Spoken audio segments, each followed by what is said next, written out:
afternoon, ladies and gentlemen. Welcome to Concordia University, Chicago, here in River Forest, Illinois.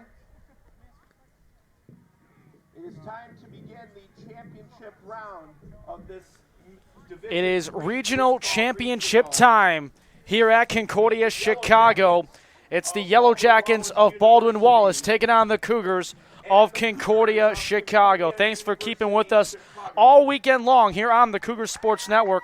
I'm Ryan Fahey with you here on the broadcast. And before we start our regional championship, the Yellow Jackets will be the visitors. Concordia, Chicago on the scoreboard will be the home team. As you see in the background, the infield dirt still being watered on down. We'll have 4 umpires that we'll get to in just a moment. And now we turn it over to the public address announcer, Jim Egan, for the starting lineups for both the Yellow Jackets and the Cougars. Leading off and doing the catching, number 3, Asa Adams. Batting second and playing shortstop, number 11, Alex Ludwig. Batting third is the second baseman, number 17, Kyle Pennington. The cleanup batter is playing at first base, number 31, Philip Wells. Batting fifth is the designated hitter, number 13, Sam Sustersick. Batting sixth and playing in left field, number 25, Jacob Bonner. Batting seventh is the right fielder, number 7, Reese Albright. Batting eighth is the third baseman, number 5, Tony Loparo. Batting ninth and playing in center field, number 20, Brandon Dim. And pitching for the Yellow Jackets will be left-hander, number 40, Spencer Bird. And now the starters for the Cougars of Concordia, Chicago. Leading off and playing shortstop, number 1, Jose Mercado. Batting second is the center fielder, number 3, Keegan Tyrell. Batting third is the third baseman, number 9, Brian Van Duzer. The cleanup batter is playing at first base, number 8, Brody Mariotti. Batting fifth is the left fielder, number 32, Connor Brandon. Batting sixth, the designated hitter, number 16, Mateo Calle. Batting seventh and playing second base, number 20, Braden Benavides. Batting eighth and doing the catching, number 30, Abe Paz. Batting ninth and playing in right field, number 7, Matt Faust. And pitching for the Cougars will be lefty, number 5, Kyle Strepik.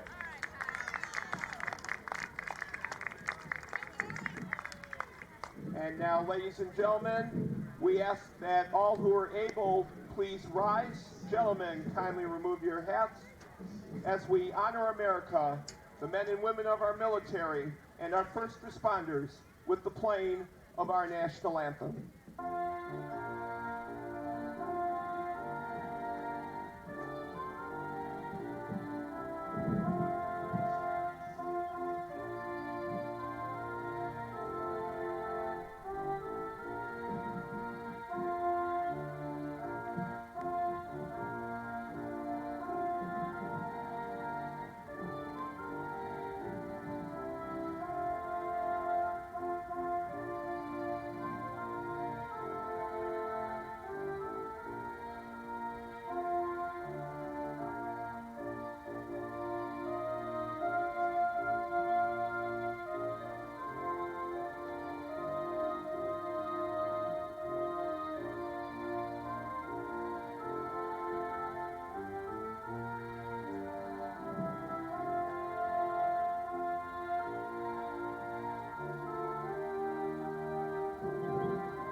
So as you've heard the starting lines for both the Yellow Jackets and the Cougars, Mike Stosky, the head coach of the Concordia Chicago Cougars in his 4th season, and in his 9th season, head coach Brian Harrison for the Baldwin Wallace Yellow Jackets.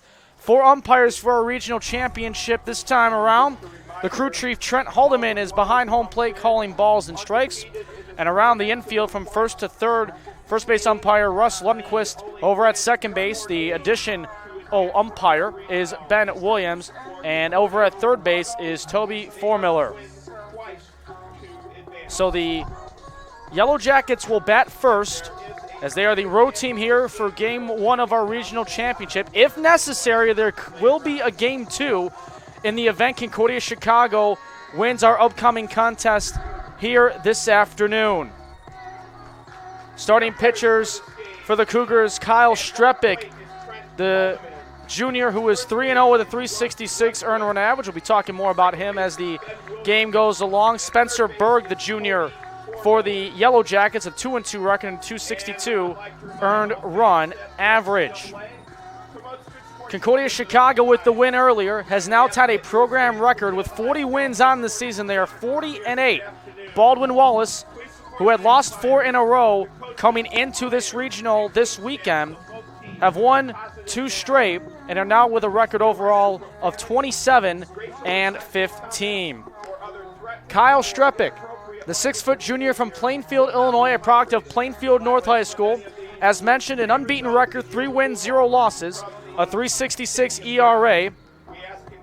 Has appeared now in his 12th game, will get his 11th start of the season. Has pitched 51 2/3 innings, giving up 40 hits, 26 runs, as you see him on your screen getting warmed up now. 21 of the 26 runs were earned, walking 30 batters, striking out 40. 1 wild pitch, 1 balk, and has hit 6 batters, while giving up a batting average of just .216. To get your reset on the Cougars defense from left, center, and right, Connor Brandon over in left, Keegan Tyrell in center. Matt Fouth, who is just off your screen to the right side, is over in right. Your infield from third to first, it'll be Brian Van Duzer over at third, Jose Mercado at short, Braden Benavidez over at second, and Brody Mariotti, as you see right behind home plate on your screen, over at first. The battery duo of Kyle Strepik, the pitcher, and Abe Paz will be catching for the junior pitcher in Kyle Strepik. We've waited for getting to this stage all weekend long. It may have not been in the most conventional way with the delays of weather that have hit the area over the weekend, but in the end, here we are, Division III Regional Championship between the host Cougars of Concordia Chicago and the Yellow Jackets of Baldwin Wallace. Yellow Jackets in the all-yellow, Concordia Chicago in the all-gray. Regional Championship underway, and it starts with a strike 1 to Asa Adams. He'll be followed by Alex Ludwig, the shortstop, and Kyle Pennington, the second baseman for the Yellow Jackets, 1, 2, and 3 in the batting order. Up and in there to even the count at a ball and a strike. In the continuation of the game from yesterday with these two teams that saw each other yesterday, Adams went 2 for 5. And on the first at-bat here, as Tyrell tumbled going for this, and that's going to get all the way to the wall. It'll be a leadoff double. Standing up is Asa Adams to begin the regional championship. Perhaps the wet grass got to Tyrell a little bit. So a leadoff man aboard in scoring position, as that brings in Alex Ludwig, a .306 hitter overall, 32 RBIs, 6 triples, and a homer, and which came this weekend as his first of the season here in this regional. If Baldwin Wallace is to win, they will be the regional champions. If Concordia Chicago wins, it will force a winner-take-all game, as it's double elimination format. Strike 1 to Ludwig. Baldwin Wallace 2-0 so far this weekend. Concordia Chicago 1-1. Or rather 2-1, excuse me. You go to the win against Buena Vista over on Friday. You had the loss from the continuation of yesterday to this morning to get them to 1-1. And then the convincing 11-5 win over those same Beavers that they saw on Friday in 11-5 was the final score. Home runs were aplenty in the game that we just had for you earlier, as the 1-1 from Struppick is outside for ball 2. Alex Ludwig, the sophomore, left-handed batter, right-handed thrower. Product of Brunswick, Ohio. Adams the runner on second after the leadoff double. 2 balls and a strike to the shortstop, Alex Ludwig. As he swings at this one, and it'll hit back foul for an even count of 2 balls and 2 strikes.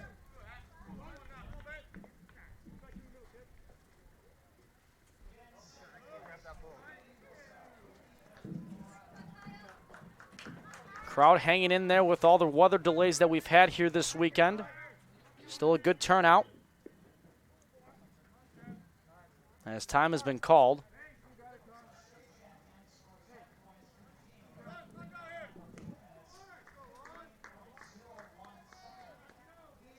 Ludwig went 2 for 5 with 3 RBIs in the game versus Concordia Chicago. That completed earlier this morning when we picked up our action in the 7th inning at 9 a.m. today. The 2-2 is in the dirt, full count. Wind blowing out to center. That may have also helped aid a few home run balls in our previous game.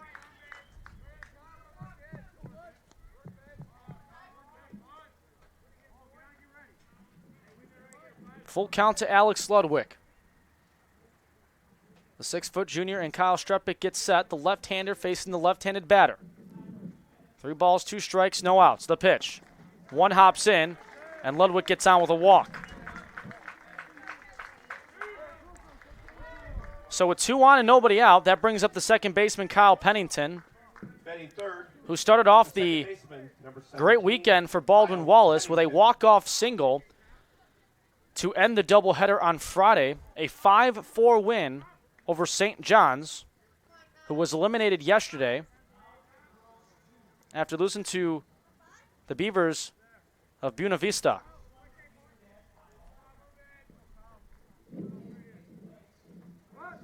Shows bump, but backs away as the pitch was in. Pennington, a .308 average on his senior year. Has played at all 42, started all 42 for Baldwin Wallace. He'll be making that 43 a 43 here. 32 RBIs, a .390 slug percentage. Has walked 24 times, which is second on the team. As the 1-0 is low, ball 2. Philip Wells, the cleanup hitter playing at first base, is on deck. An essential same lineup for both teams. Change or 2 along the way, but that's pretty much it. As we do see some activity already in the Cougars bullpen as Noah Dressler is taking some warm-up tosses. This is bunted back foul.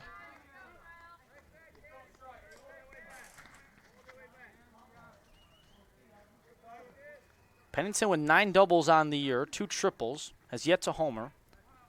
Has been hit by a pitch 9 times.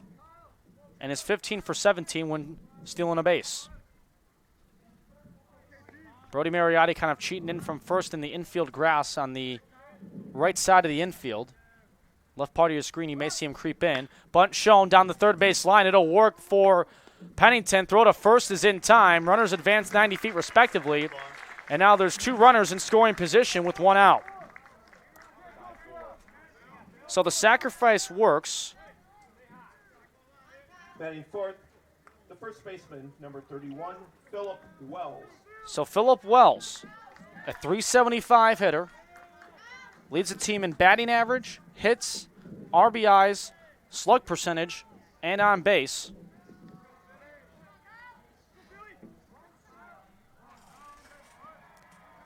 Who was a first-team all-conference, that being Wells, in the Ohio Athletic Conference. Ground ball to the second base side. A run is going to score as the Yellow Jackets strike first on the ground out by Phillip Wells. 1-0 Yellow Jackets.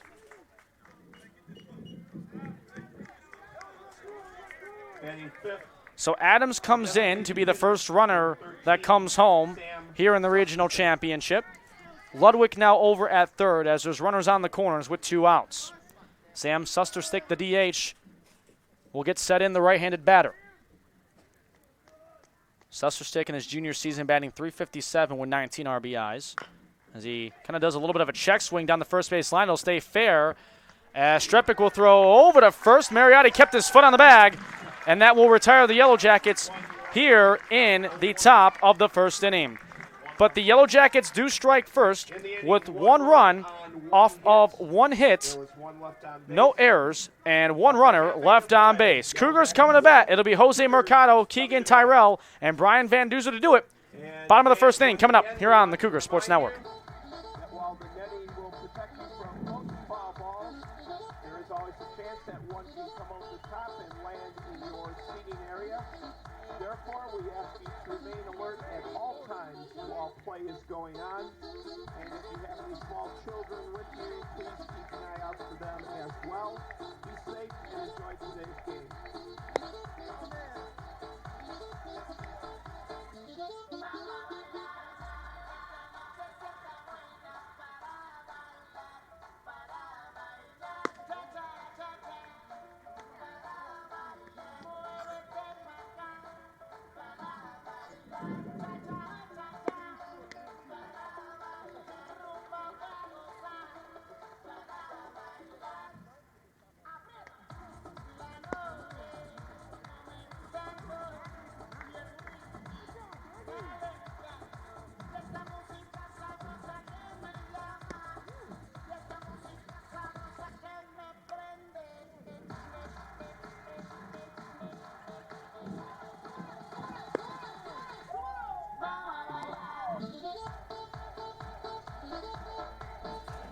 So the Cougars come to bat here in the bottom of the first inning. You see the Yellow Jackets out there defensively. We'll get your reset on them.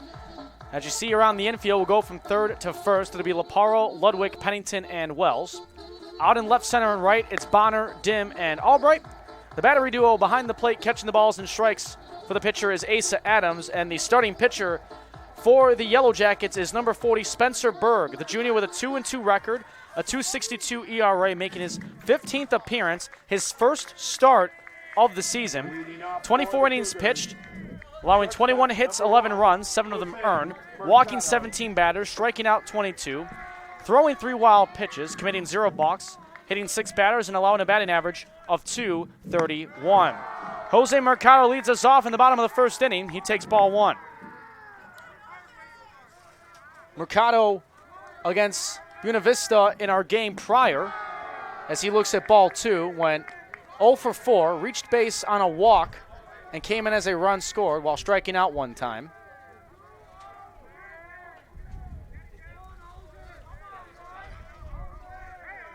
Keegan Tyrell on deck as this one is inside for ball 3. If the Cougars win, they will force a winner-take-all Game 2 of this regional championship. If the Yellow Jackets win, they will be the 2019 regional champions as Mercado draws a leadoff 4-pitch walk.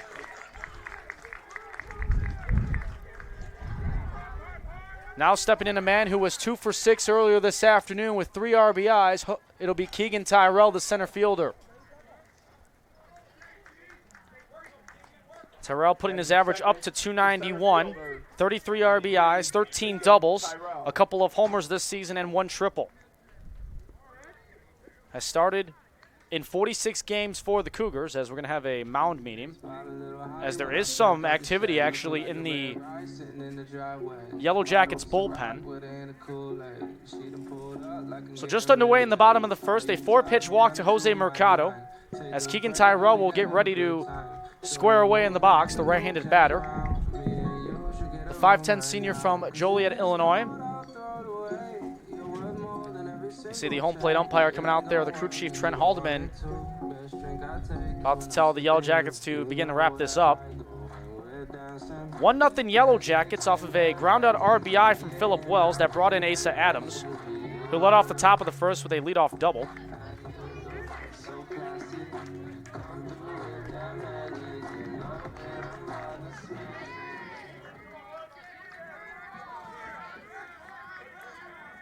So as the mound meeting breaks up, Keegan Tyrell digs in. Lefty pitcher, righty batter.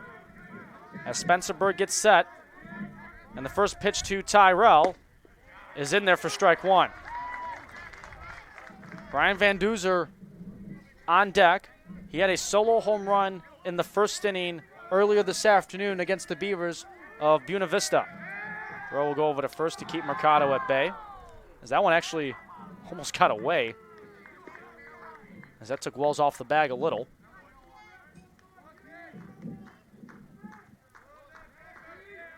Had a weather delay of a little over an hour in, I guess what you can say, our second game of our broadcast. Again, we started at 9 a.m. with the continuation of Concordia Chicago versus Baldwin Wallace, which originally was supposed to finish yesterday, but that wasn't the case due to weather. The 0-2, a swing and a miss from Tyrell. He chased that one upstairs, and there's one away. So Mercado with the leadoff walk stays at first. Van Duzer now will dig in, the third baseman. Brian Van Duzer. Talked about Van Duzer having the home run in the first inning, as there were 3 Cougars that homered earlier this afternoon, Van Duzer being one of them. That's outside for ball one. Connor Brandon had the mammoth home run across Division Street over left field. And you had Braden Benavidez also with a home run as well. Peyton Renning and Bryce Rowe for the Beavers also homered earlier in the game before this one to decide who would face the Yellow Jackets in our regional championship. 1-0 count to Van Duzer is a pop fly to the right side. Wells in foul territory for a moment down the line. That's going to land in fair territory. Mercado didn't take much of a lead to second, thinking it was going to be caught, but is able to sprint over to second, and there's 2 runners on with 1 out.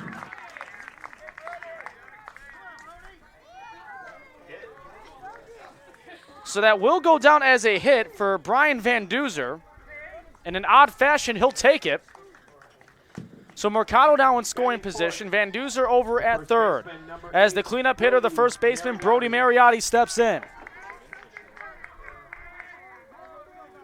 Wells was playing that one down the line, and it landed in fair territory between him and his second baseman, Pennington. Swing and a miss, throw to third is not in time. It's a double steal for Mercado and Van Duzer.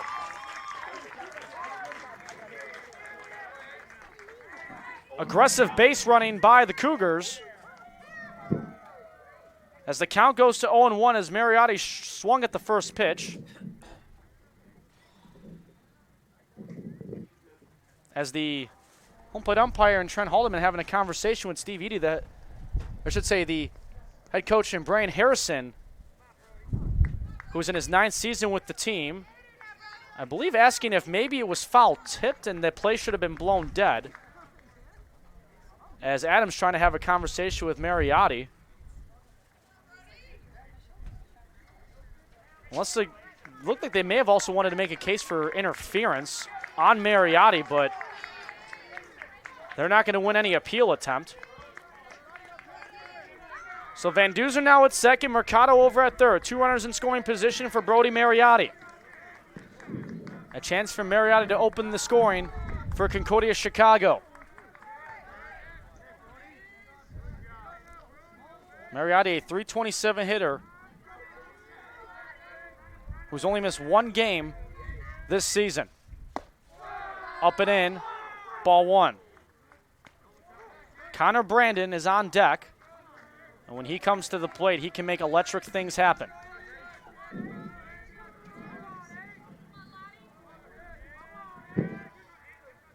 Brody Mariotti fouls that back. And the Shelby Spitz should have had the ball. Connor, I believe, is now at 8. Our fine producer for our broadcast this weekend. Over to her right, Courtney Luciano just wouldn't make the catch anyway.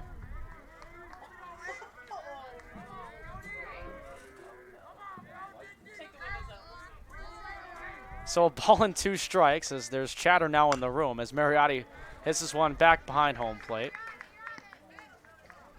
Of course, the final work as well with our home plate camera, Alexa Lomantini, who also had a ball come her way, didn't make an attempt on it. But our guy Owen back here, I know would have made the play. So a ball and 2 strikes, 1 out, 2 runners in scoring position at second and third. Mercado over at third, Van Duzer at second, as that's fouled off again by Mariotti.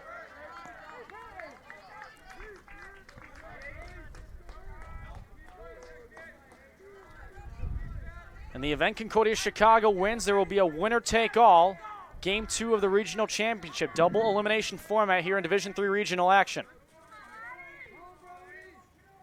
If Baldwin Wallace wins, they are the regional champions as Mariotti fouls it off again as he's grinding this at-bat out.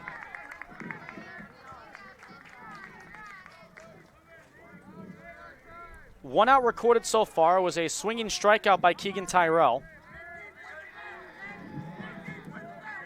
The lefty pitcher in Spencerburg, the right-handed batter Brody Mariotti. A ball and 2 strikes. Swung on down the left field line. Foul.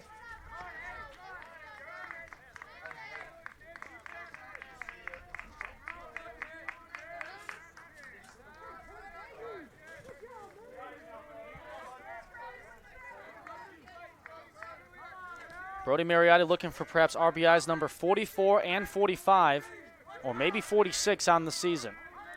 The 1-2. Swing and a miss, strike 3. A big strikeout by Berg, and there's 2 away.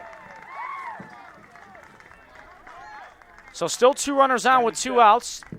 That brings up the dangerous Connor Brandon. Leads the team in nearly almost every offensive category. Batting average, hits, tie for the team lead in triples and home runs. Leads the team in RBIs, slug percentage, on-base percentage, as that's fouled back. Conference Player of the Year in the Northern Athletics Collegiate Conference.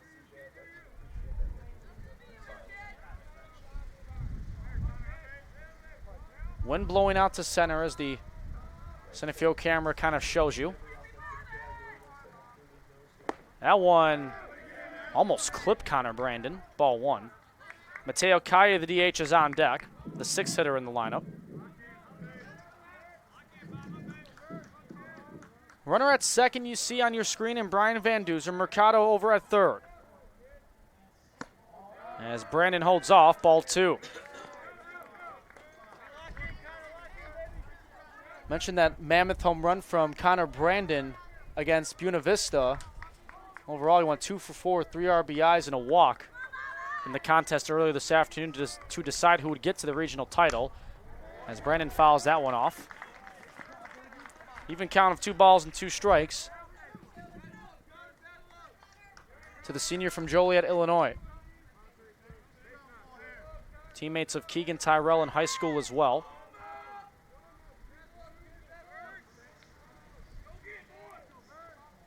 Deuce is wild on the count. Full count now of 3 balls and 2 strikes.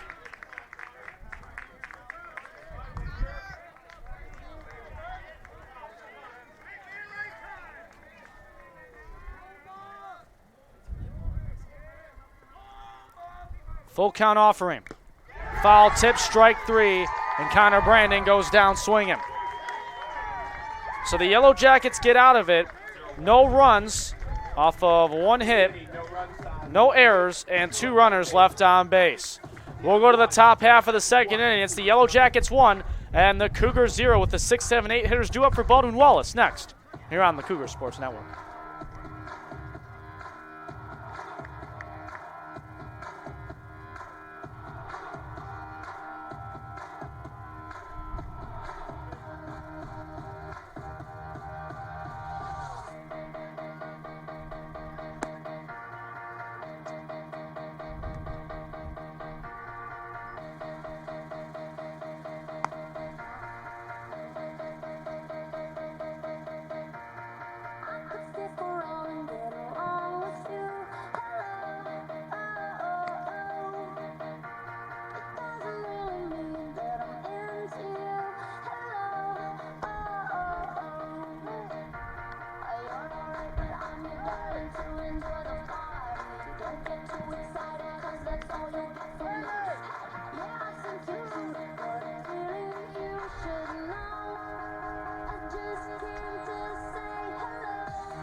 To the top of the second inning we go.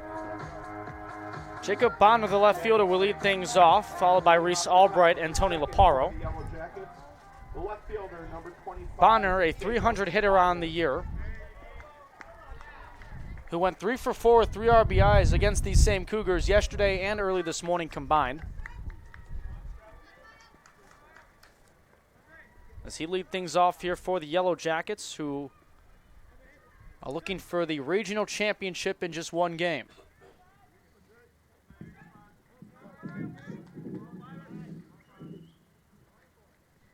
They have consecutively won 20-plus games in their program's respective seasons since 2012. They won on a 9-1 stretch between March 9th and April 2nd. And coming into play this weekend, they had only 4 total home runs on the year. 0-2 count to Bonner. There's only 3 players for the Yellow Jackets. We mentioned only the team having 4 have home runs. That's Alex Ludwig with 1 that happened this weekend. You have Wells and Susterstick each having 2.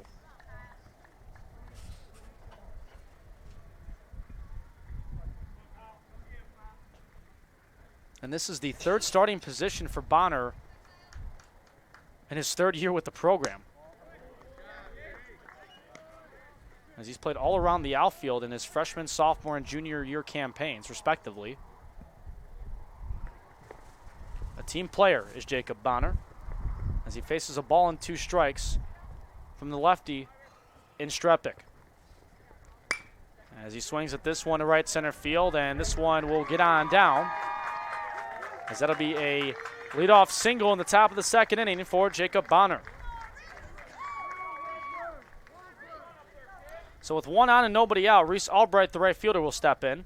Batting 7th, the right fielder, number 7, Reese Albright.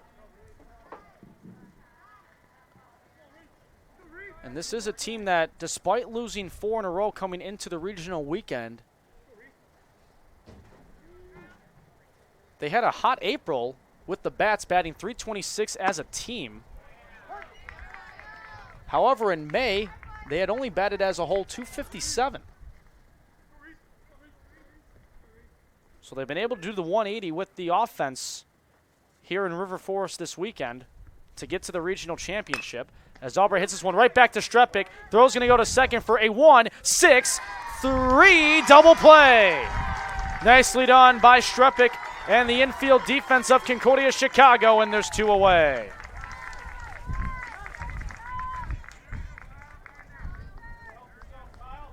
So Tony Laparo will now bat with the bases empty. Tony Laparo. That went Strepik, Mercado, Mariotti on the double play. As the first pitch for Laparo he sees is right down the middle, strike 1. Brandon Dim, the 9-hitter, is on deck should this continue. Concordia matching a program record 40 wins here in 2019. That ties last season's wins mark, as that one's up and away. Best regular season record in program history for head coach Mike Stosky in his 4th year. Cougars went 35-5, and a conference record of 21-1, which is the best ever conference record in NACC history.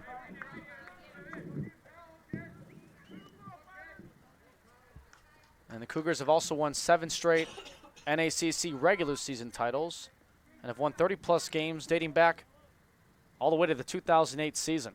The pitch from Strepik is hit to the right side, and making the catch right down the line is Brody Mariotti, and the side is retired.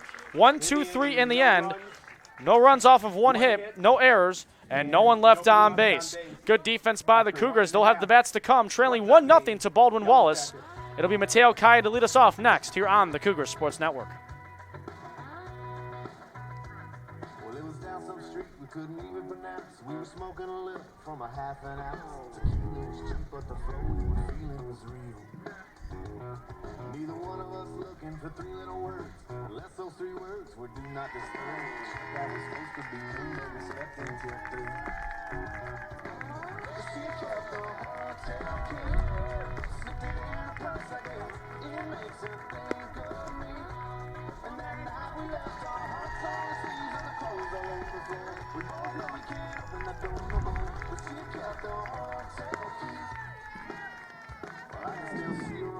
Sitting Indian style with my t-shirt on and a half-drunk smile. She talked about Austin and how she'd get back there someday.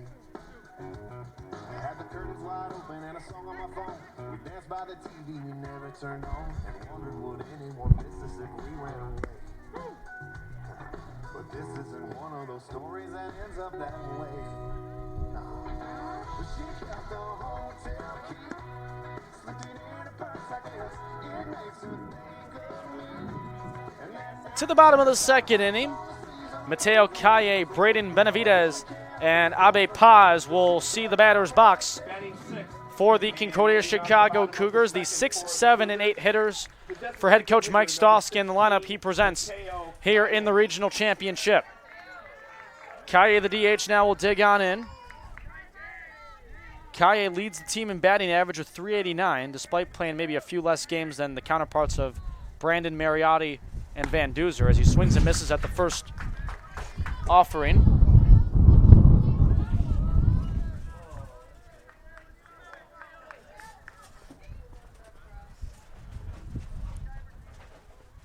Oh, 1 counted out of Calle is up for ball 1. So far, 3 strikeouts recorded swinging by Spencer Berg, who only came into the striking out 22 batters in 15 appearances this season. As on this offering, Calle hits this one well. Wind's helping this one, and it's gone! Mateo Calle! A little wind assist, why not? We're tied at 1.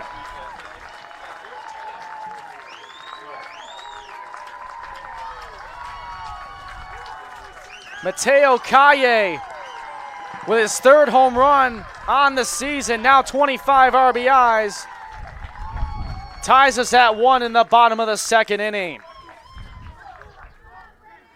Batting 7th, the second baseman, number 20, Braden Benavidez. So Braden Benavidez, who homered earlier this afternoon, will get a crack at it. As the first pitch he sees is in there for strike 1. Second hit allowed by Berg, and boy, was it a big one.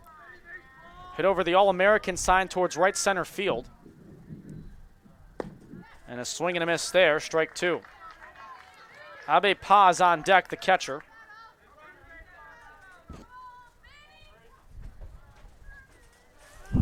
The 0-2 swung on in a fly ball that goes down the right field line, and it will push foul, just foul.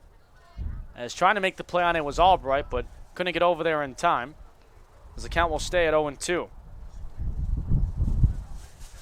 Wind really howling out to center, as Mateo Calle, with the wind helping, ties us at 1.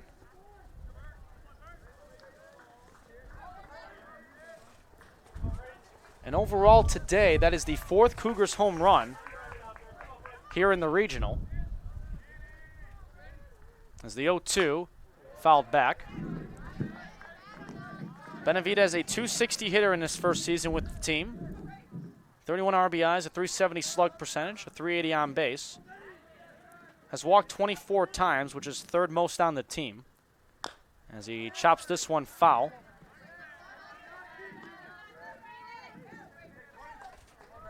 Benavidez earlier in that 11-5 win went 2 for 6. A couple of RBIs, a strikeout, and came in as a run scored twice.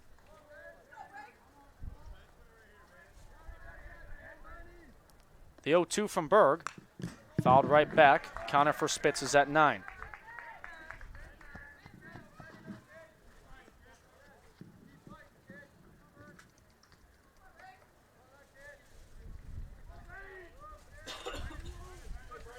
Gusts of up to 30 miles an hour here in River Forest, as that's outside. Ball 1.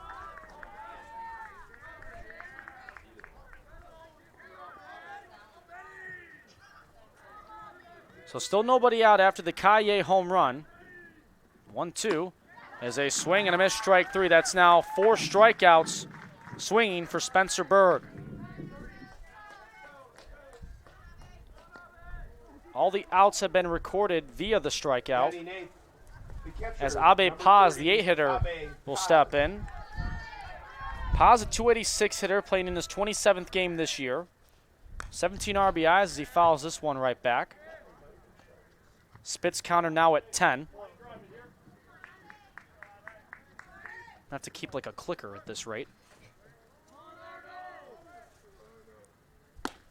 As I've already taken myself and the fine worker and CJ Sellner out of the equation for the leaderboard in that department.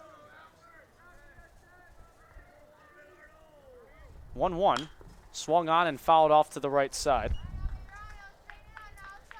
Matt Fouth, the 9-hitter, is on deck, who's in right field for Concordia Chicago.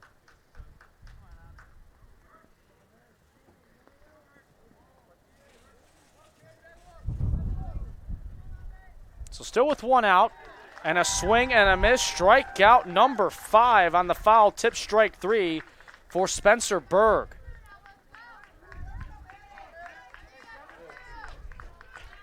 The first start of the season for Spencer Berg, Number 7, Matt Fouth. allowing 1 run, that being the Kaye home run. Couple of hits and a walk and 5 strikeouts. As Fouth gets set, takes strike 1.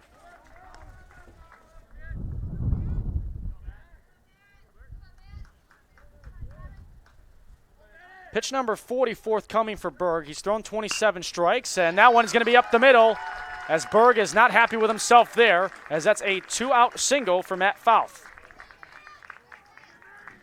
To the top of the order, it's Jose Mercado, who reached on a walk to begin the bottom of the first inning and stole third, but was left stranded there after a pair of strikeouts in the end from Mariotti and Brandon. The shortstop, number 1, Jose Mercado.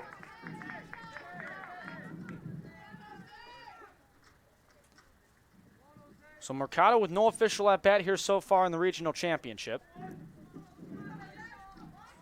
On the weekend, he's got a .273 average with a homer and a couple of RBIs.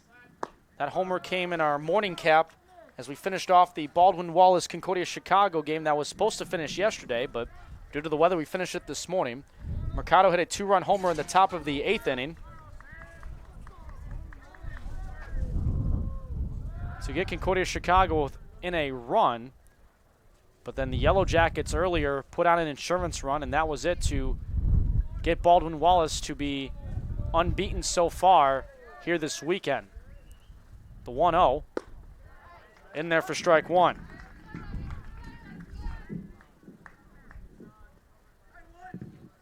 Keegan Tyrell, who struck out swinging, is on deck. Throw will go over to first in a leisurely fashion to Wells.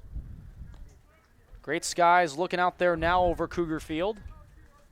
Wasn't that way a little over an hour and a half ago, but here we are now to the regional championship. Runner takes off. Mercado hits a blast. Look out Division Street for a moment, but it looks like the sound of the bat doesn't follow the eyes, as that sounded great off the bat, but in the end, it's Bonner making the catch in left field, and it's a loud third out for the Cougars. So a home run from Mateo Kaye, as you'll see it right here, to tie us at 1 apiece going into the top of the 3rd inning. Couple of hits in the process, no errors, and 1 runner left on base. Top of the 3rd inning coming up next. Cougars 1, Yellow Jackets 1 here on the Cougar Sports Network.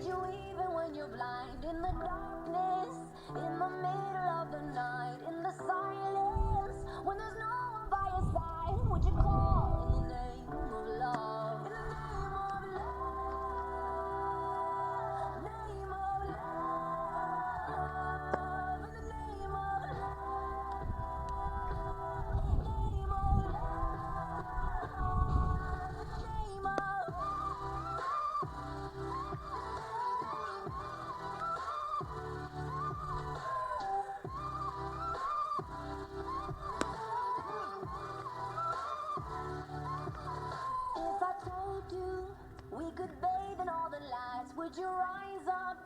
come and meet me in the sky? Would you trust me when you're jumping from the heights? Would you fall in the name of love? When this madness The 9-1 and 2 hitters coming up. Brandon Dim will lead us off before we go to the top of the order, and Asa Adams and then Alex Ludwig. Glad you're with us here on the Cougars Sports Network. I'm Ryan Fahey with you, alongside our producer Shelby Spitz and our other great workers in Courtney Luciano and Alexa Lomantini. I'm Ryan Fahey with you. As this bunt is down the first base side, Mariotti is going to get there as the throw over to Strepik, I don't think would have beat out the running attempt from Dim anyway, as that will be ruled as a hit for Dim to lead us off in the top of the third inning. So he'll get on board before we go to the top of the order in Asa Adams, who doubled to start off the regional championship. Catcher number 3, Asa Adams. Partly cloudy skies around River Forest right now. Low 70s are in the temperature range for the moment. Gorgeous looking baseball weather now, as we hope to be fine the rest of the way. As the throw goes back over to first to keep an eye on the runner in Dim. Dim not a known stolen base participant. He's only attempted 3 times, was successful twice. As the pitch from Strepik is in there for strike 1. Adams came in as a run scored on the ground-out RBI by Phillip Wells back in the first.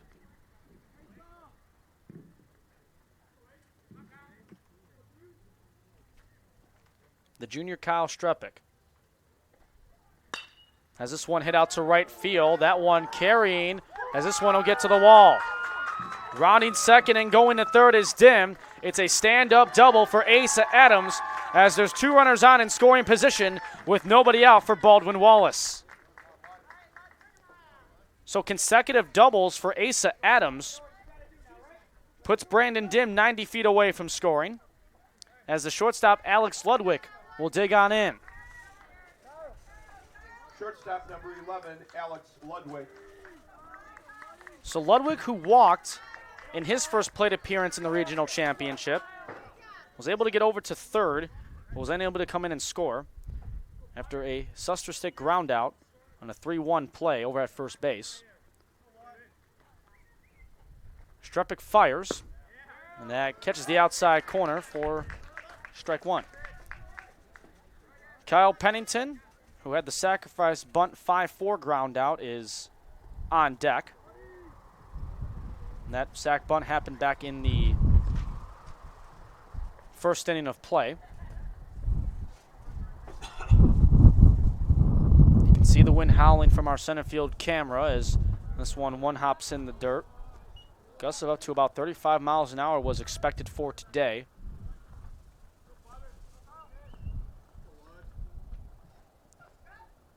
Wind blowing out to center. Favorable for the hitters.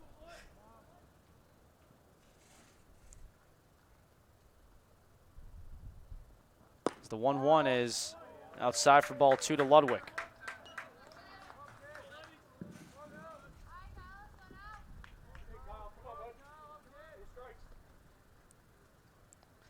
Strepik so far allowing 4 hits and a run.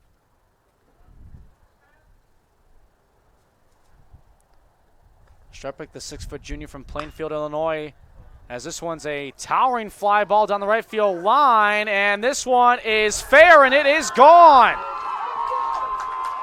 Alex Ludwig, his second homer of the regional, makes it 4-1 Yellow Jackets.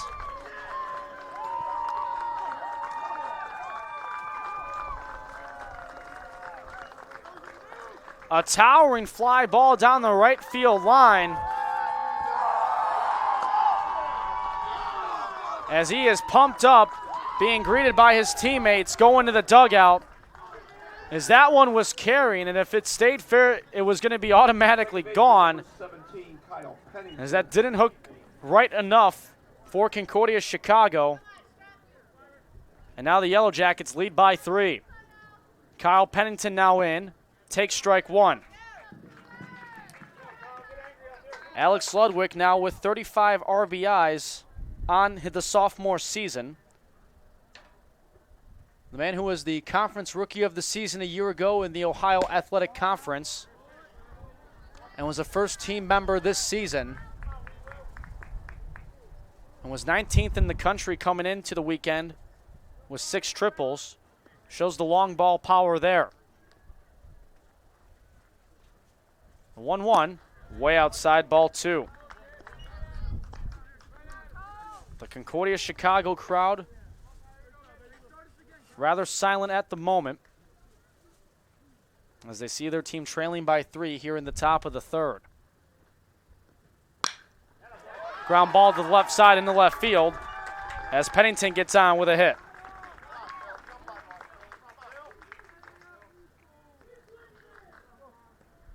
So 4 consecutive hits, no outs, as that brings up the first baseman, Philip Wells, as that is going to send out Mike Stosky to the mound to talk to Kyle Strepik. Did not make a signal to the bullpen, as we saw Noah Dressler earlier getting loose. So the battery meeting and Mike Stosky at the mound. 4-1 Baldwin Wallace, looking to upset the top team, arguably in Division III, in Concordia, Chicago, on their home field here at the Thunderdome at Cougar Field. If Baldwin Wallace is to win, they are the 2019 regional champions. If Concordia Chicago is able to come back, they will force a winner-take-all Game 2 of this regional championship double elimination format. Baldwin Wallace 2-0 this weekend. Concordia Chicago 2-1.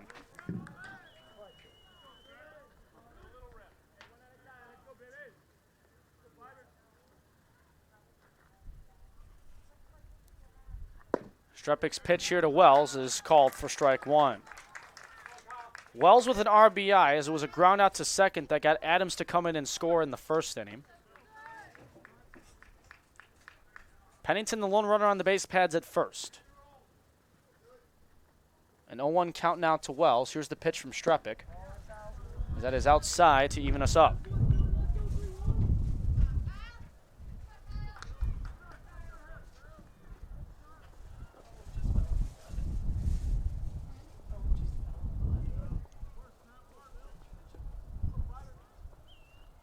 Even count. Pitch now from the junior and Kyle Strepik is not going to be made, as he'll go over to first.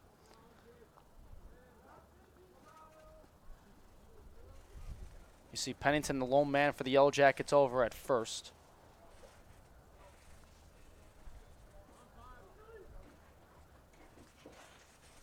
The 1-1. As that's in there for a called strike 2. Sam Susserstick, the DH, is on deck. Grounded out in a 3-1. As a hit to the first base side, as Strepik was able to cover the bag for Brody Mariotti on that ground out specifically. Still no outs here in the top half of the 3rd inning. Courtesy of a 3-run homer from Alex Ludwig. Wells hits this one out to left center, as coming in and losing his hat in the process was Tyrell, as it'll be 5 consecutive hits for Baldwin Wallace here in the 3rd inning.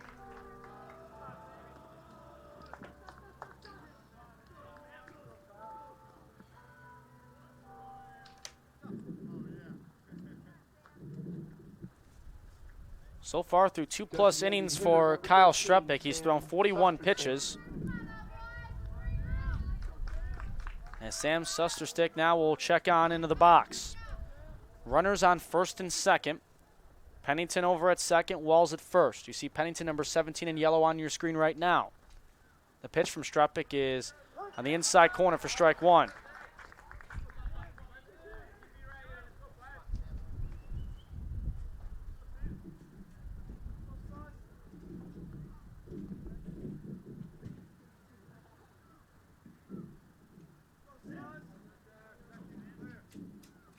The 0-1 in the dirt to even the count.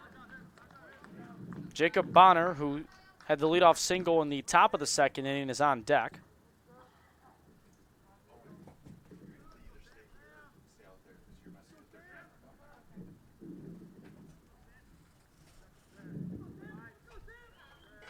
Ball and a strike Tussaser stick the DH. Hits this one out to right center field as Fouth will get underneath it. Runners will tag, one of them going from second to third, that being Kyle Pennington, as now he stands 90 feet away. Wells will stay at first. So the first out recorded in this half inning is a fly out to right. Now Jacob Bonner, who's 1 for 1, will step in.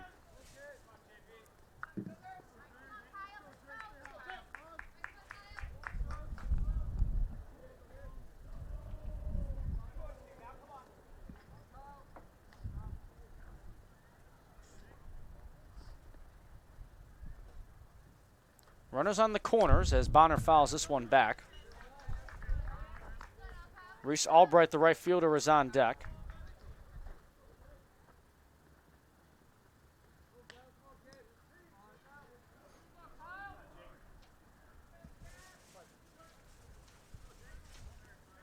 Brian Harrison, the reigning Ohio Athletic Conference Coach of the Year, have made the NCAA tournament in back-to-back seasons now.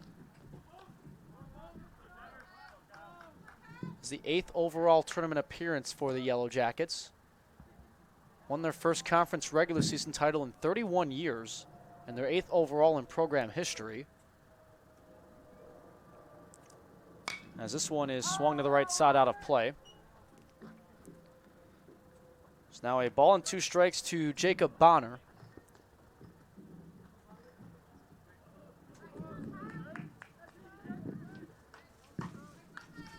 Thing to note about as well with Baldwin Wallace coming into the tournament, the team ERA was pretty stifling in the early months of the season. They, as a staff, were a 237 earned run average in February.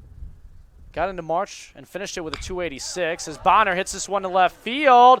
Laying out to make the catch was Brandon, but it's going to get past him. Pennington will come in to score. Throw will go over to third as it'll be a stand-up RBI double for Jacob Bonner, 5-1 Yellow Jackets.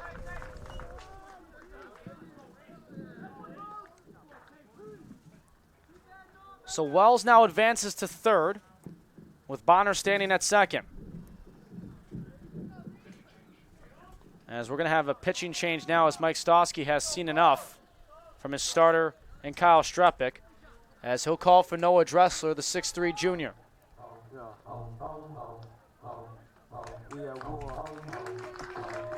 So Kyle Strepik was not able to get out of the jam. He's allowed 5 so far, still responsible for 2 of those runners on base at the moment. Pitching change coming up here for Concordia Chicago. We'll be back for it next here on the Cougar Sports Network.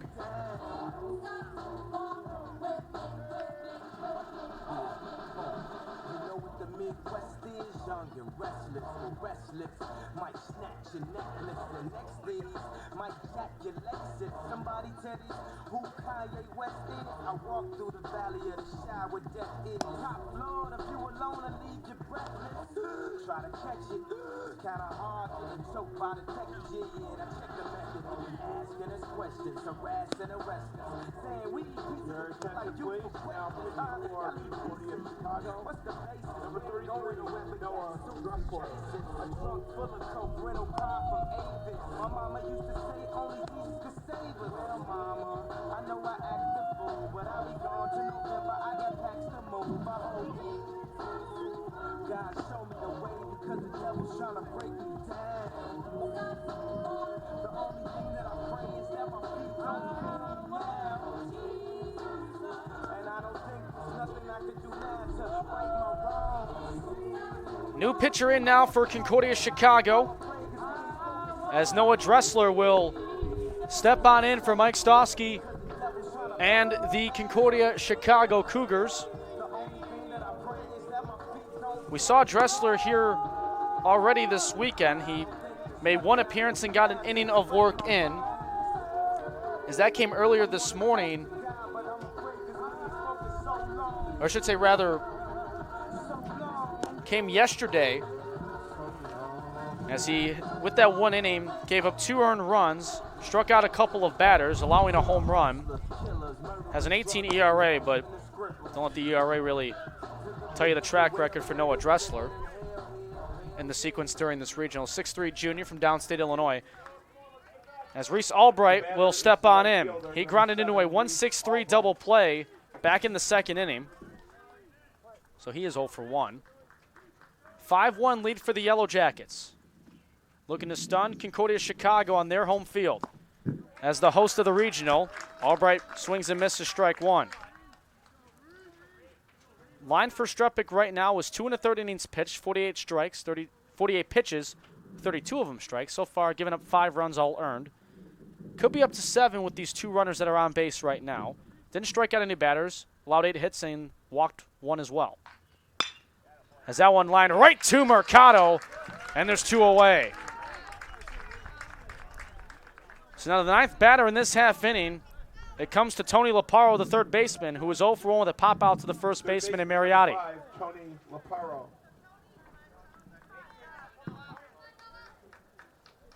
Laparo with 11 walks drawn this season. Laparo 2 for 10 as a whole coming into the championship game. Struck out 3 times this weekend so far, as this one is away for ball 1 to the right-handed Laparo. Dim can get on. We will have batted around here in this half inning.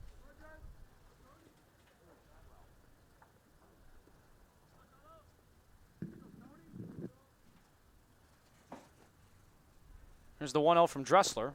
Now one hops in there for ball 2.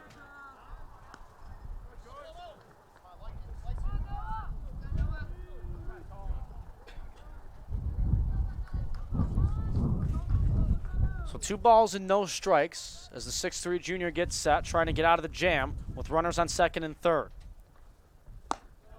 Upstairs, ball 3.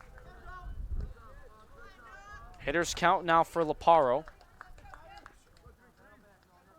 Wells the runner at third. Bonner the runner at second, as you see on your screen right now. 3-0. In there for a much-needed strike 1.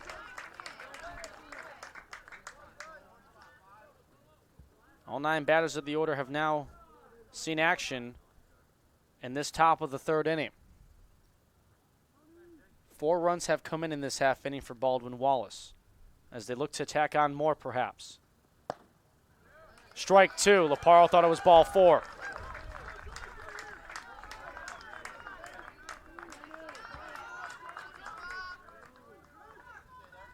Cougar crowd looking to encourage on Noah Dressler to get out of this, trailing by 4. 3 balls and 2 strikes with 2 outs. The pitch is outside, bases loaded. So if you're following along at home, move the inning column down on your scorecard.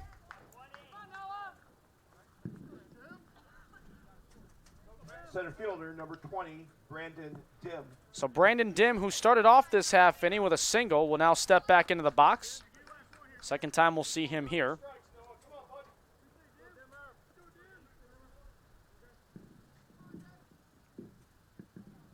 As the first pitch here for Dim in this at-bat is upstairs for ball 1.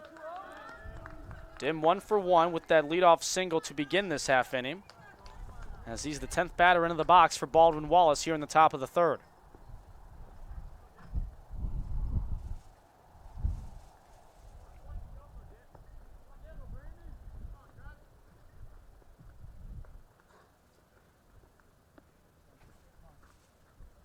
Dressler steps off.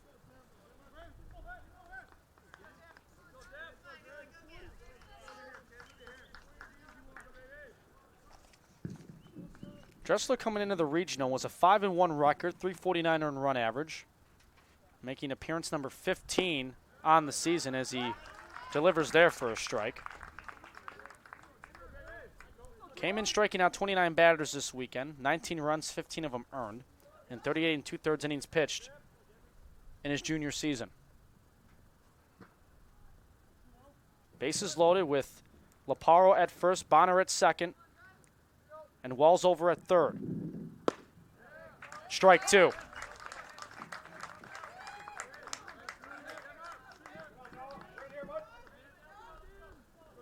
Can the Cougars try to get to this bottom half of the inning trailing by 4, or will the Yellow Jackets look to pounce on the 4-run lead that they have right now?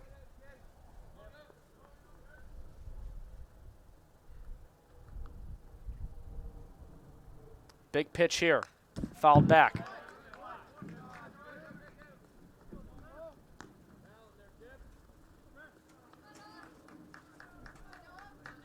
Asa Adams, the leadoff hitter, is on deck.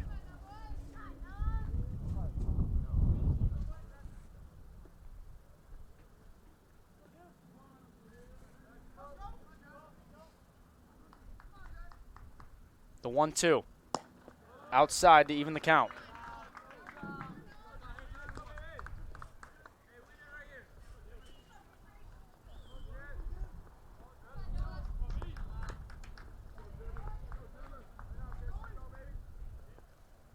Dim on the year, a .286 hitter with 13 RBIs, .430 on base percentage.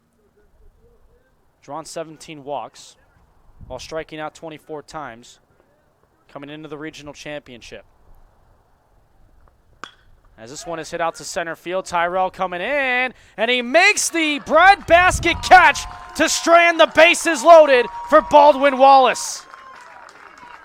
What a play by Tyrell in center, as 4 runs come in for the Yellow Jackets. Off of 6 hits, no errors, and 3 runners stranded. A big out for the Cougars, trailing by 4, going to the bottom of the 3rd inning. Yellow Jackets 5, Cougars 1, here on the Cougars Sports Network.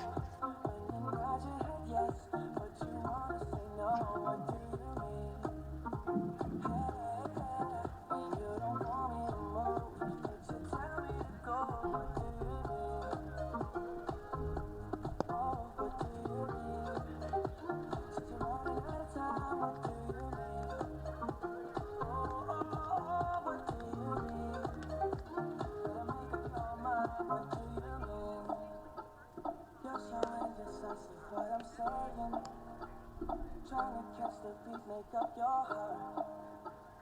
Don't know if you're happy or complaining. Don't want for us to win, where do I start? First you wanna go to the left, then you wanna turn right. Wanna argue all day, wanna love all night. Push you up, then you down, and in between. Oh, I really wanna know. About to start off the bottom of the 3rd inning with Keegan Tyrell, and here's what he did in the last half to get the 3rd out with the bases loaded. The double catch with the 2 hands, keeping it at the chest, laying out for it. Stranded 3 runners on base for Baldwin Wallace, who take a 5-1 lead. And a big reason for the 4-run lead is because of a 3-run home run from Alex Ludwig in the top of the 3rd. 2, 3, and 4 hitters up now for Concordia Chicago. Keegan Tyrell, the aforementioned player, lets this one in the left center field, and that's going to get all the way to the gap. Can do it defensively, can do it offensively. Leadoff double for Keegan Tyrell.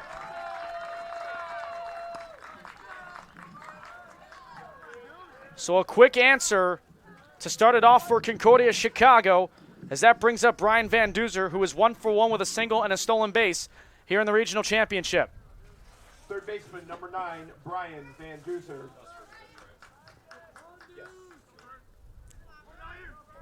So Van Duzer digs in. He homered earlier today as well, back in the first full game that we saw for Concordia Chicago. And we had day 2 action leak into day 3 early this morning due to inclement weather delays from Saturday. Strike 1 to Van Duzer.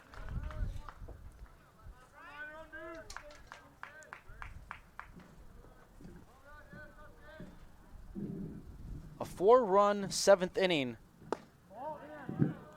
for Baldwin Wallace earlier in the game yesterday, bleeding into this morning. Gave them the 10-8 win over these same Cougars to put them unbeaten in the regional and into the championship portion of our regional. Inside, 2-1.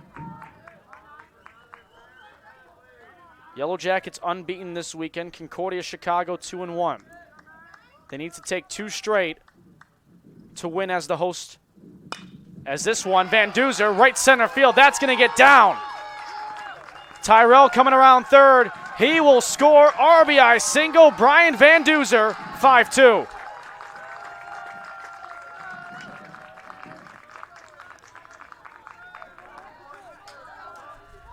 Deficit down to 3 for Concordia Chicago as that brings in Brody Mariotti. First baseman number 8, Brody Mariotti.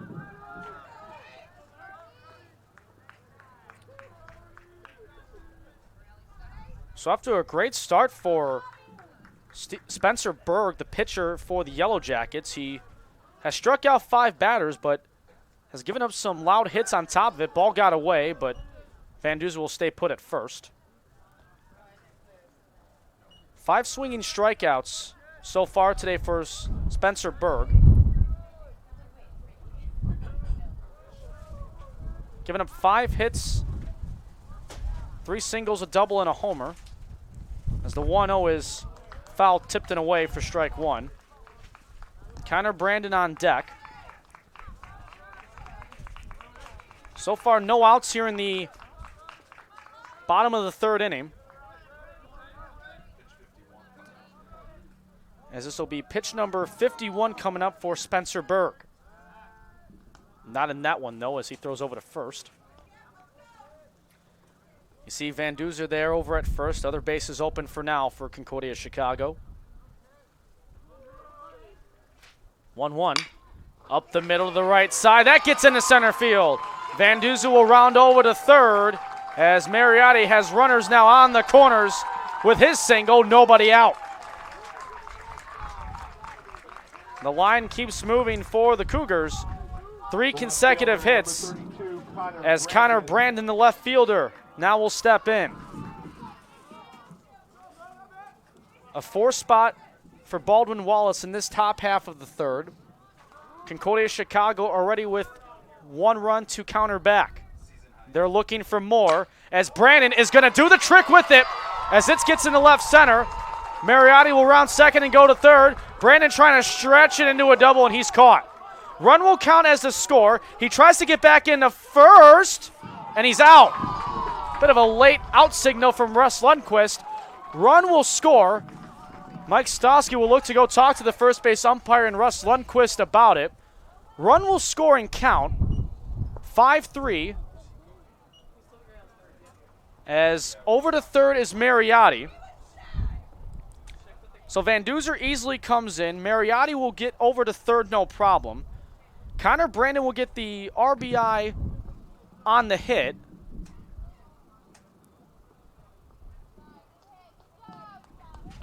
As he is out on a 7-4-3 tag. As he tried to get back to first in time, but to no avail.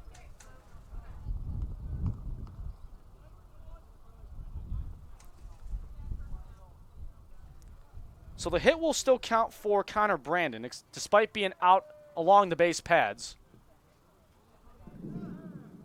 Bit of an awkward way to get the RBI single, but nevertheless it still works. Cougars now trail by 2, meeting on the mound with Spencer Berg. So Berg now, as the meeting breaks up, has pitched a season-high 3 1/3 innings.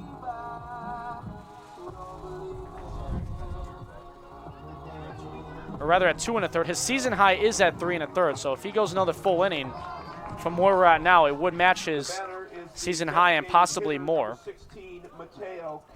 So Mateo Calle, who blasted a homer to right center, steps in. You'd love to see more of that power from the junior from Medellin, Colombia.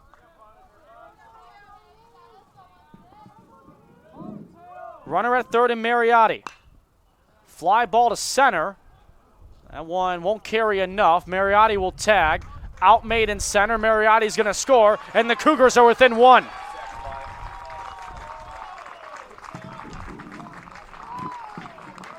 So the second RBI for Calle. Mariotti comes in to score. 5-4. Baldwin Wallace's lead down to 1. Second baseman, number 20, Braden Benavidez.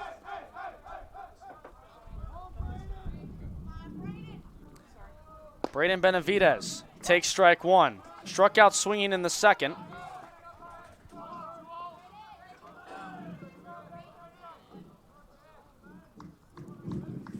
The 0-1 is up and in.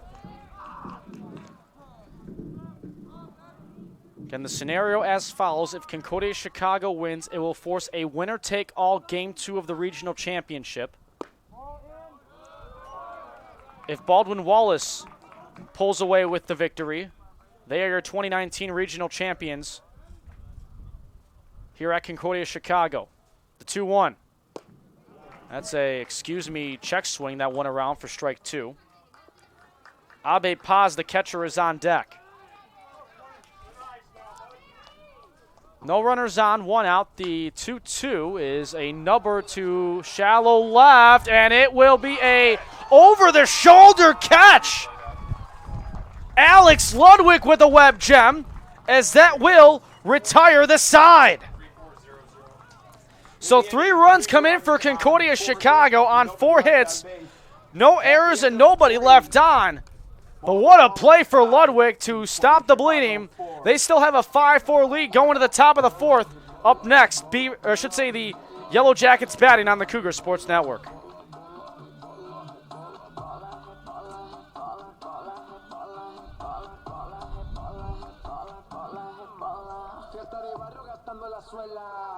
Cómo se baila en la favela, real nunca telenovela, Ferrari juguetes que vuelan, siempre caliente nunca frío, como carnavales de Río, diamantes dan escalofrío, arroba J Balvin da eléctrica al bío. Ave María, pues este calor tienes agua fría, soy testigo de tu grosería, lo malo de ti es que no eres mía, refrescame como cerveza fría, lo más probable tu heladería, y vamos a hacer lo que antes no quería, para allá downtown que yo bajaría.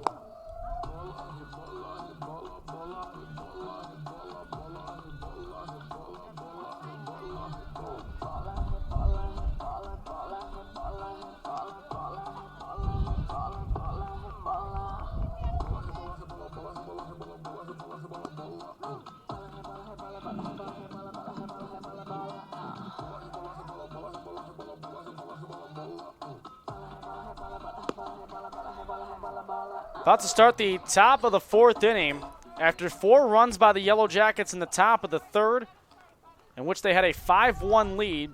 Concordia Chicago put up a 3-spot of their own to get right back in it. 5-4 our score as we go to the 4th. Top of the order for Asa Adams. 10 batters for Baldwin Wallace in the last inning.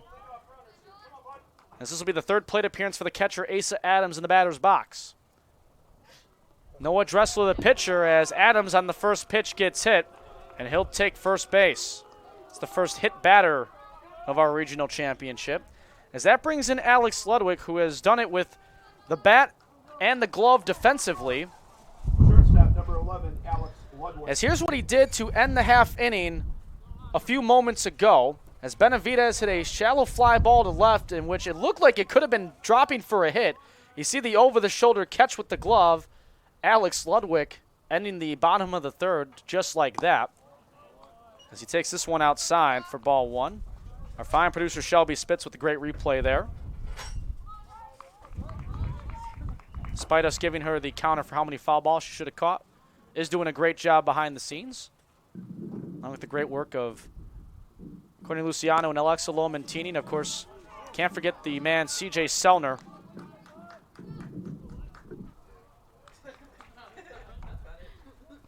Gives a modest, humble yay over to our right. 2-0 count here to Ludwig, as that one is upstairs for a hitter's count of 3 balls and no strikes. Ludwig, the second hitter in the order. Kyle Pennington is on deck. Still no outs here in the top of the 4th inning. The 3-0 offering from Dressler is just high. 4-pitch walk. Runners at first and second. So up steps into the box Kyle Pennington. Second baseman number 17. He singled Kyle back in the 3rd, and he dropped a sacrifice bunt back in the 1st.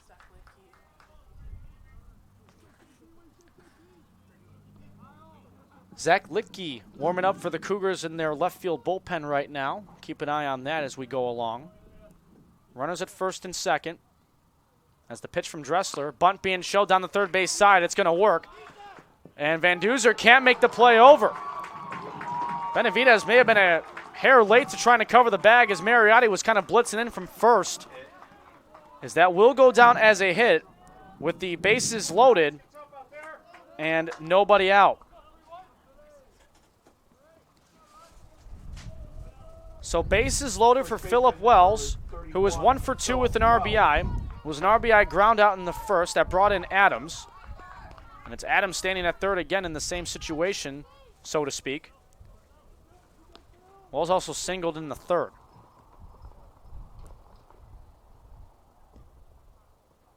The pitch from Dressler is high. Sam Susterstick, the DH, is on deck. Yellow Jackets batted around in the last inning, sending 10 batters to the box. Started and ended with Brandon Dim. The 1-0 outside.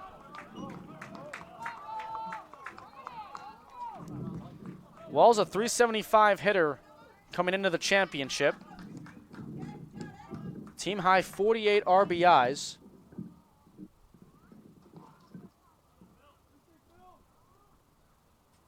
.2-0 fouled back.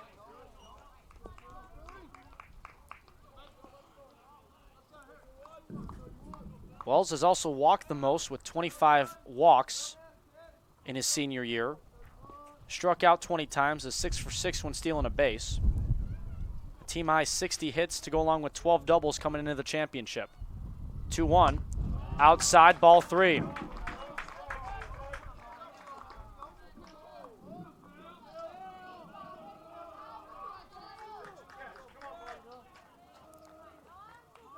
Dressler trying to settle in. 3 balls in the strike with the bases loaded and nobody out. 5-4, Baldwin Wallace the lead. Wells will draw the RBI walk. 6-4 Yellow Jackets. Second RBI of the regional championship for Phillip Wells. As Pennington goes to second and Ludwig now overstands at third. As Mike Stosky is going to come on out. And looking to see if this will be a pitching change. Doesn't look like it right now. Just maybe a meeting at the mound with the battery duo. Zach Littke, we mentioned, was warming up.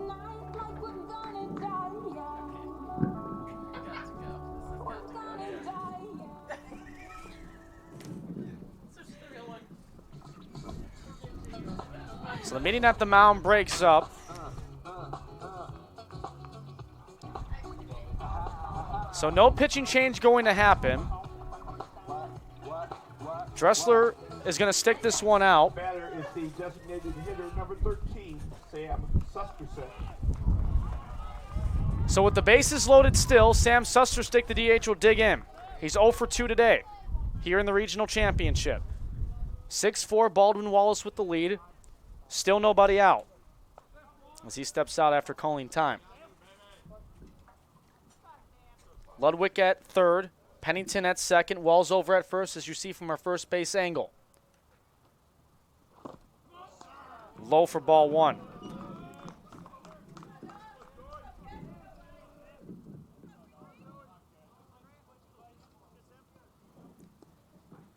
.26 pitches so far for Dressler. Only 10 of them strikes. And that plunks Susterstick. He'll take the bruise on the back. 7-4 Yellow Jackets.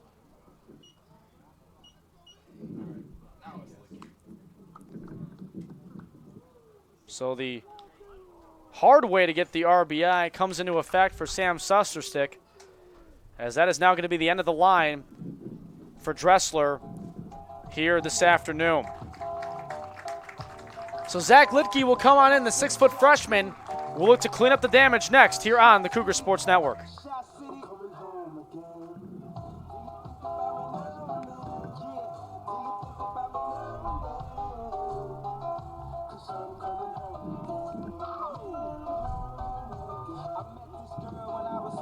And what I love most, she had so much soul. She said, excuse me, little homie,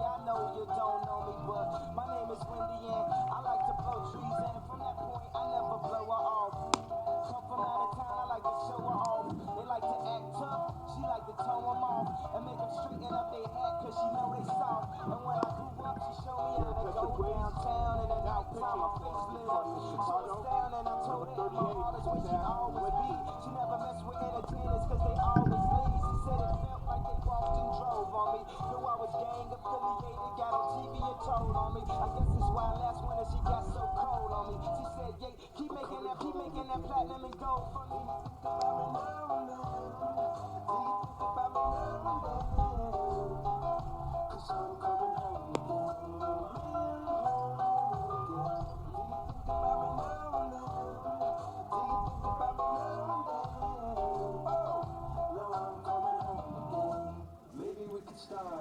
Pitching change for Concordia Chicago as Jacob Bonner will get set. Zach Litke, the new pitcher for the Cougars. Third pitcher used now for head coach Mike Stosky and the Cougars. We saw Litke in the last game these two teams faced off. Did not record an out in that one after giving up 2 earned runs. As this one is low for ball 1 to Jacob Bonner. So far for Dressler, he had only pitched 2/3 of an inning. 27 pitches, 10 of them only strikes, allowing a hit. So far, 2 runs both earned. Still responsible for all 3 on the base pads now. Walking 3 batters and hitting 2 of them. Did not record a strikeout as well, as this one is high for ball 2. Baldwin Wallace looking to pull the upset against the heavily favored Concordia Chicago Cougars, the host of their own regional. 2-0. In there for a much-needed strike 1. Litke, the 6-foot freshman right-handed thrower from Oak Lawn, Illinois, product of Brother Rice High School, the home of the Crusaders. Over in the southern area of the Chicagoland area, the 2-1. Fly ball to shallow right, playable for Fouth, and runners will not tag as Fouth got this in there quickly. And a much-needed first out for Concordia Chicago to hold the base runners where they're at. So bases still loaded with 1 out for Reese Albright, the right fielder, who is 0 for 2 today with a ground out into a double play and a line out to short.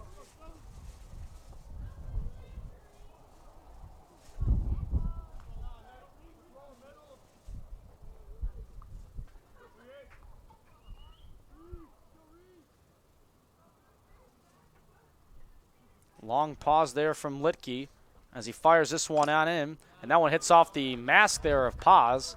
Appears to be okay. Tony Laparo would be on deck, the third baseman. He's 0 for 1 today with a walk.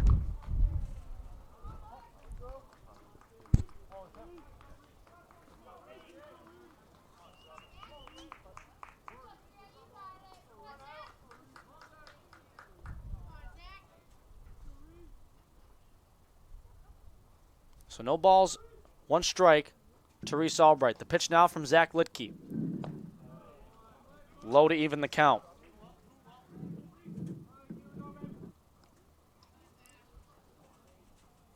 This was a Yellow Jackets team that had the bats hot in April, cooled off coming into the month of May, and rather stayed that way getting into the NCAA tournament after losing 4 straight, receiving an at-large bid to be here, and have flipped the script and how they're being viewed here this weekend in River Forest.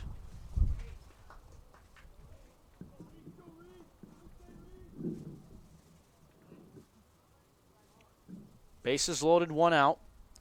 Yellow Jackets with a 7-4 lead. In there for strike 2. If the Yellow Jackets win, they are the regional champions. If the Cougars win, it'll force a winner-take-all Game 2 for the regional title between these same 2 teams. A big 1-2 coming. Fouled back.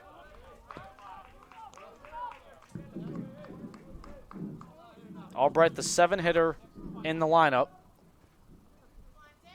for head coach Brian Harrison in his 9th season.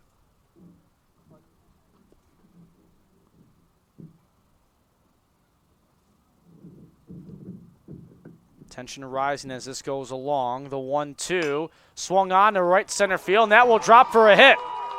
That will extend the lead. Runners will go station to station. 8-4 Baldwin Wallace.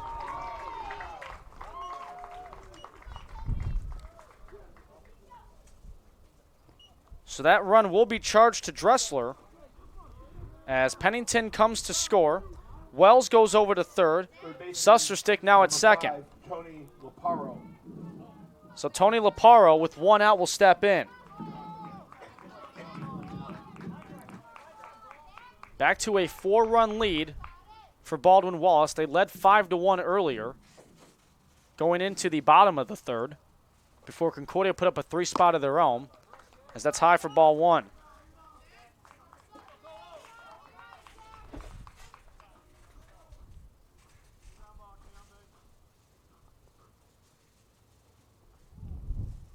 One to Laparo. Check swing foul. Brandon Dim, the 9-hitter, is on deck.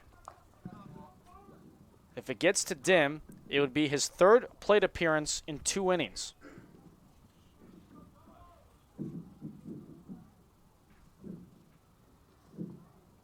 Licky working to get out of this jam, down by 4. Grounded to the third base side. They're going to say he stepped on the back for 1. Over to first. Is in time. A 5-3 double play started by Brian Van Duzer to Brody Mariotti. It'll stay as a 4-run lead for the Yellow Jackets, but not before Brian Van Duzer with a nice defensive play as the Yellow Jackets get 3 runs on 2 hits, no errors, and 2 runners left on base. Cougars coming to bat down by 4, 8-4 to the bottom of the 4th here on the Cougars Sports Network.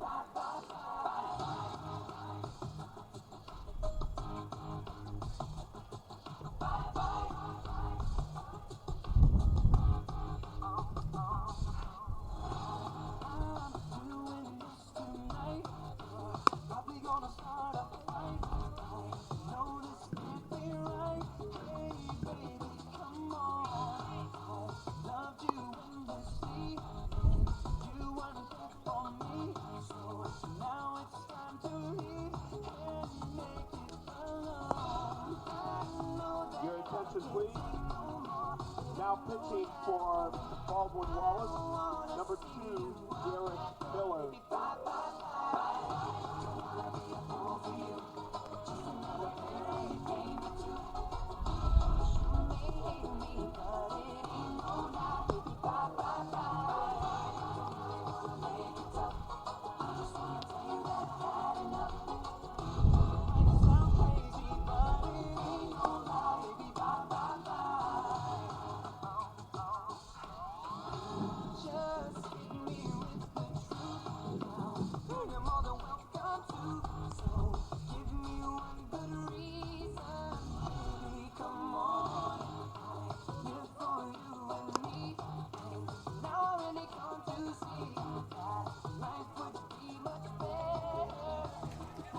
New pitcher now in for the Yellow Jackets of Baldwin Wallace. We saw him yesterday. It's the freshman Garrett Miller stepping into the box. He went 2 innings in the contest against Concordia Chicago yesterday before the rainout. Has an ERA now at 2.93. Did not give up any runs. Struck out a batter while facing 8 of them on 24 pitches. So as the freshman now steps in, he takes on Abe Paz, along with the 9 and 1 hitters of Matt Fouth and Jose Mercado. To the top of the order is Mercado. Paz struck out swinging back in the second. As they're looking for another spark of the bats, trailing by 4. But instead, they'll take a bruise as he'll get over to first with the leadoff HBP.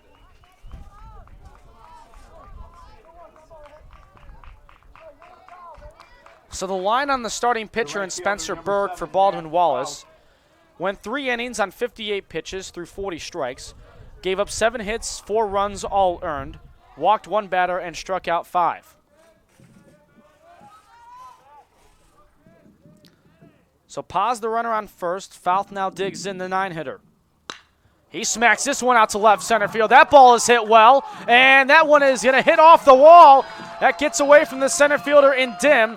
It'll be a stand-up double for Matt Fouth, and there's 2 runners in scoring position for Concordia Chicago.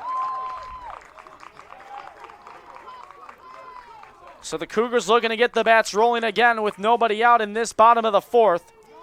To the top of the order now for Jose Mercado. There you see the base runners in gray for the Cougars. The shortstop, number 1, Jose Mercado. So Mercado coming to the box, 0 for 1 with a walk and a stolen base. He flew out to left back in the 2nd.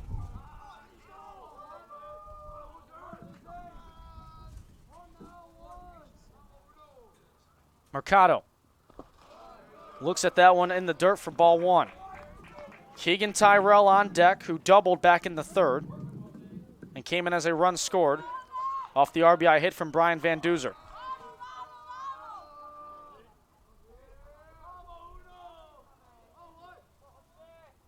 1-0 count now from the freshman in Garrett Miller. In there for strike 1. Getting your umpires around today, calling balls and strikes is the crew chief Trent Haldeman.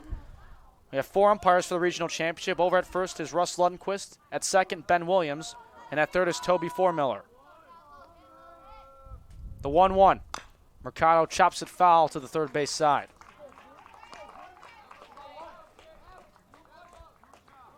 Mercado, .360 average coming into the regional championship. Making his 48th appearance in 2019 for head coach Mike Stosky and the Cougars. He's only missed 1 game all year. Slaps this one down the left field line, and it is just foul, as that would have cleared the bases.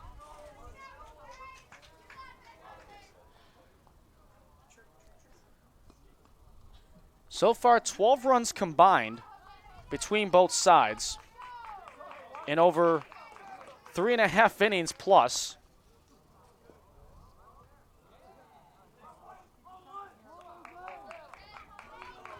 $17 combined hits, and we're not even halfway through the regional championship. The 1-2 from Garrett Miller to Jose Mercado is up and in, ball 2.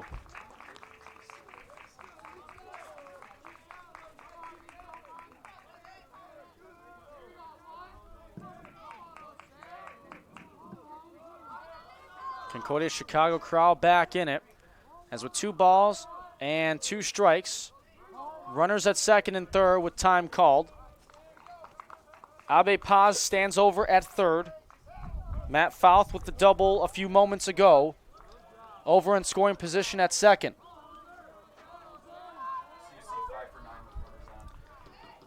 Cougars in this regional championship 5 for 9 with runners in scoring position.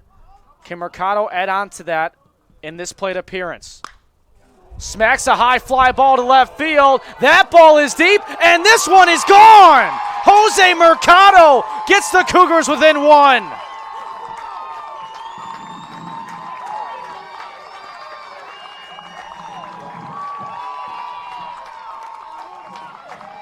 Eight, 7, the lead down to 1 for Baldwin Wallace.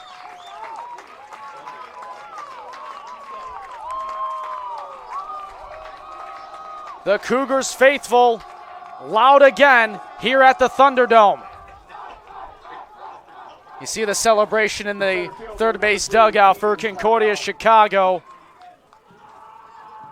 What a regional championship that we're not even halfway through yet. Keegan Tyrell, the new batter, looks at that one for strike 1.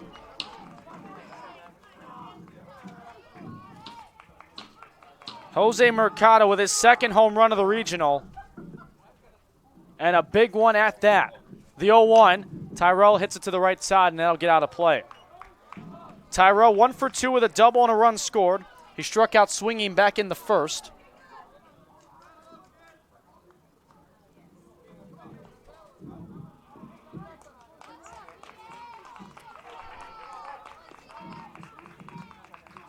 So far, no outs with 3 runs for Concordia Chicago in the bottom of the 4th.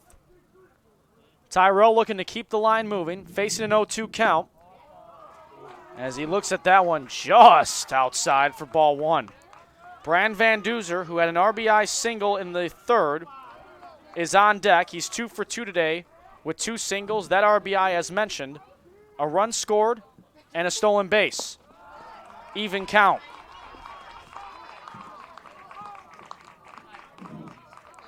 With all the weather delays, we have never lost any excitement in this regional weekend here at Concordia Chicago in River Forest, Illinois. That is for certain. The 2-2 coming from the freshman Garrett Miller is swung on and fouled back.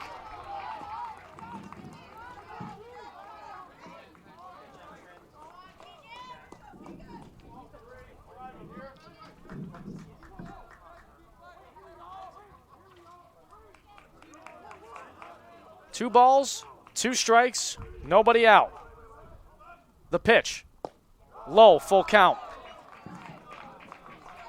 It was a hit by pitch for Abe Paz to get us started in the bottom of the 4th. A double from Matt Fouth to get 2 runners in scoring position, in which it led to a 3-run home run out onto Division Street for Jose Mercado. And Tyrell follows up by getting hit and gets on base, still with nobody out.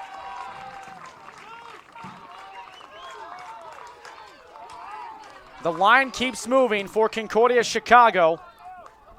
As stepping in now, Brian Van Duzer. 2 for 2 with an RBI, came in as a run scored, and along with a stolen base. There is activity in the Yellow Jackets bullpen, as Garrett Miller will talk to his battery mate in Adams.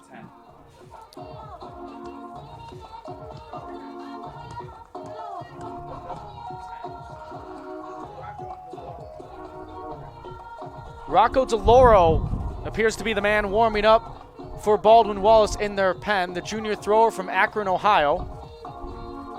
So we'll monitor that as Brian Harrison, the head coach, now will head out to the mound, and I think that's going to be it for Miller, as it looked like he was looking over at his pen, but we'll wait and hold.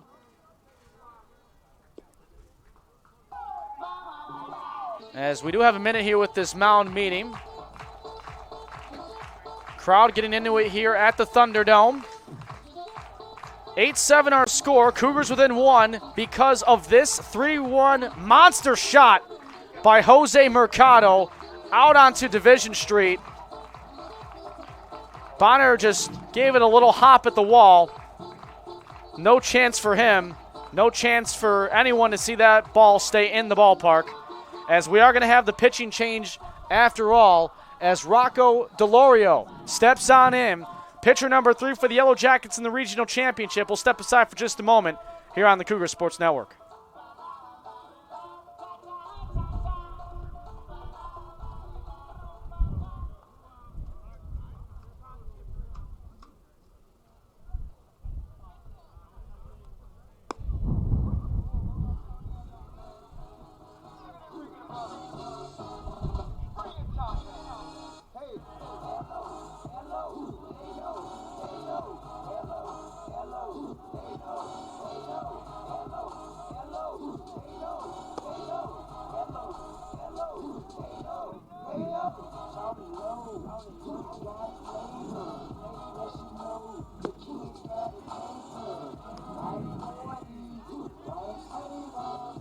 Your attention, please. Now pitching for Baldwin Wallace, number 10, Rocco DeLorio.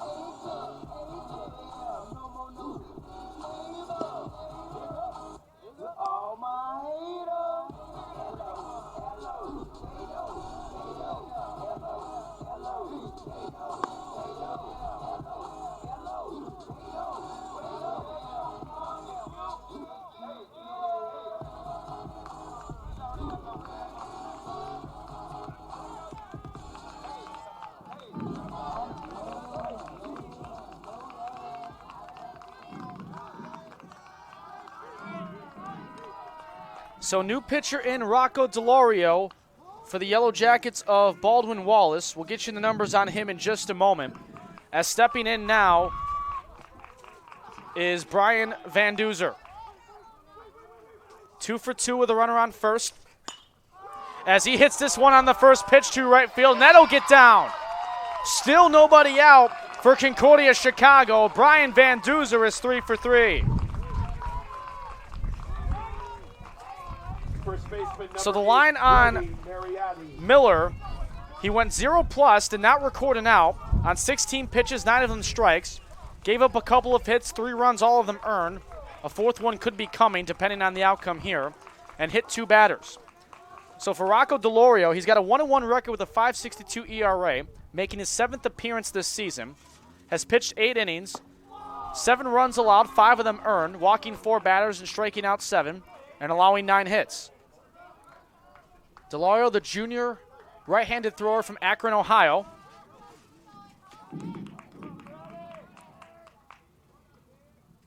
As the pitch here now to Brody Mariotti on the 1-0 count. We'll wait just a moment for it.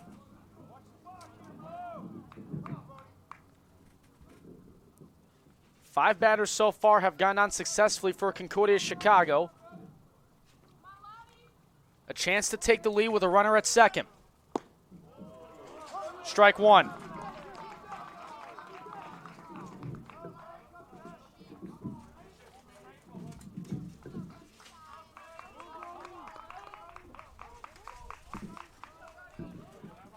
Runner on second in Tyrell. Van Duzer the runner at first, third base open. The 1-1, fouled back, 1-2. Back and forth we have gone through 3.5+ so far in our regional championship.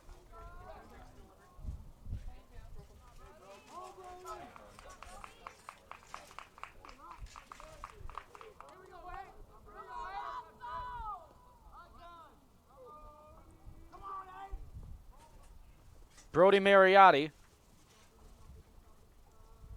sees a 1-2 pitch that he swings at, misses at, and the first out of this half inning is recorded. So with one away, Connor Brandon steps in, had an RBI single but was caught trying to go to second on a 7-4-3 tagout. So far in this game between the Yellow Jackets and the Cougars, 15 runs, 20 hits, and we're not even halfway done.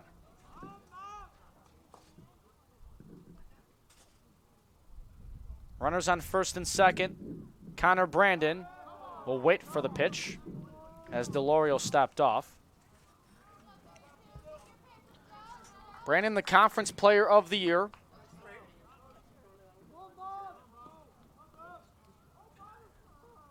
As this one is low. Mateo Calle got the first run of the game for Concordia Chicago with a leadoff homer in the bottom of the second. He stands on deck.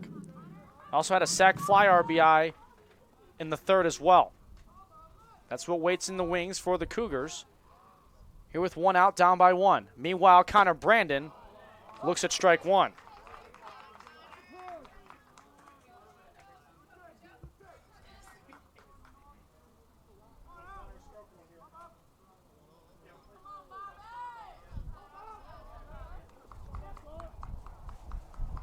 Delorio's pitch is fouled away to the right side, 1-2.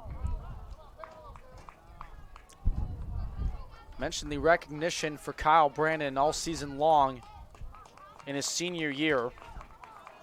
Batting .377 coming into action here today in the regional championship. As the 1-2 he held up on, even count.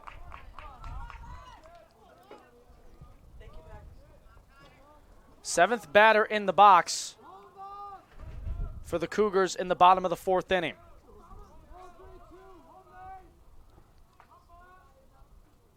The 2-2 coming from the Yellow Jackets and Rocco Delorio is swung on and hit as a fly ball to right. Going over is Albright. He makes the catch. Runner will tag from second to third, that being Tyrell, as the tying run is now 90 feet away with 2 outs.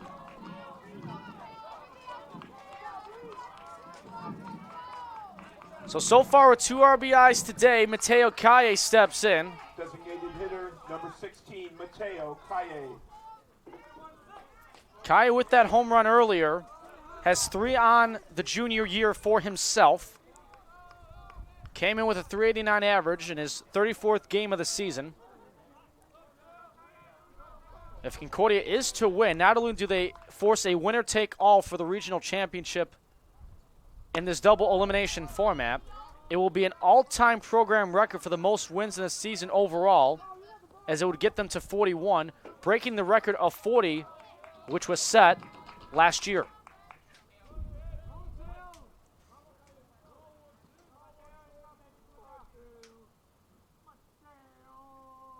The 1-0.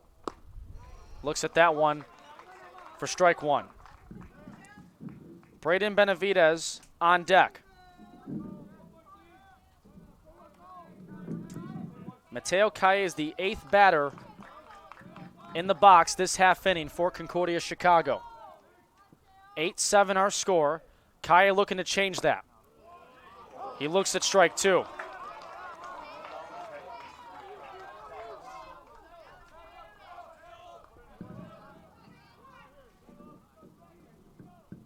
Delorio trying to clean up the damage left on by Miller.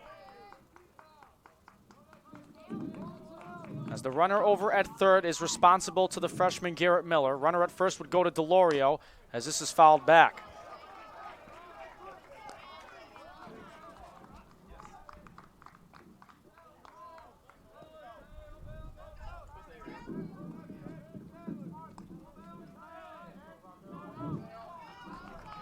One-two count with 2 outs, runners on the corners. Van Duzer the runner at first, Tyrell the runner at third.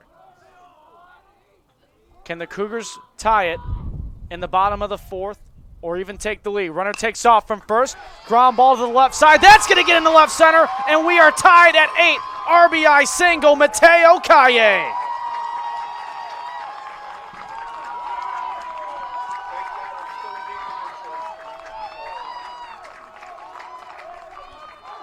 RBI number 3. Back-to-back-to-back runs batted in for the designated hitter from Columbia. Second baseman, number 20, Braden Benavidez.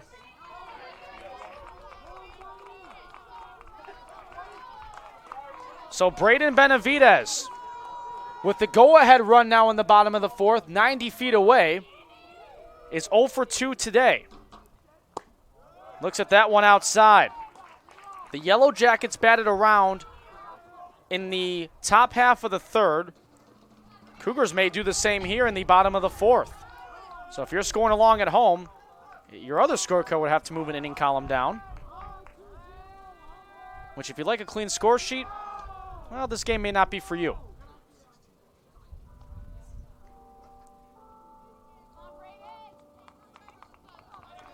Because if you're scoring along at home, watching, or wherever you are tuning into the Cougars Sports Network, 16 combined runs on 21 hits. The 1-0 in there for strike 1. The freshman Benavidez comes into the championship with a .260 average, 31 RBIs. Would love to get RBI 32 right here. 3rd on the team in walks with 24. Braden Benavidez hits a nubber to the pitcher in Delorio, who throws it over to first.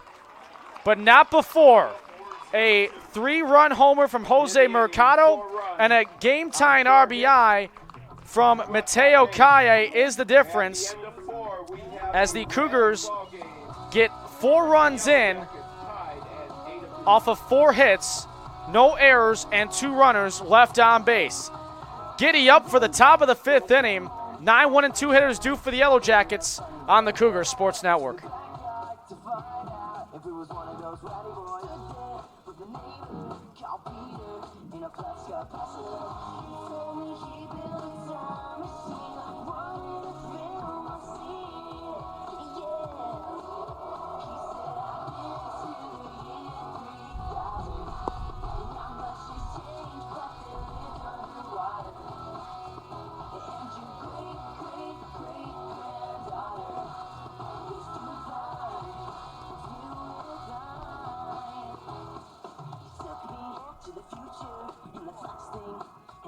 about everything. Boy bands, and another one, and another one, and another one. Toasted with brown hair, like Star Wars, forever. We drove around in a time machine, like what in a film scene.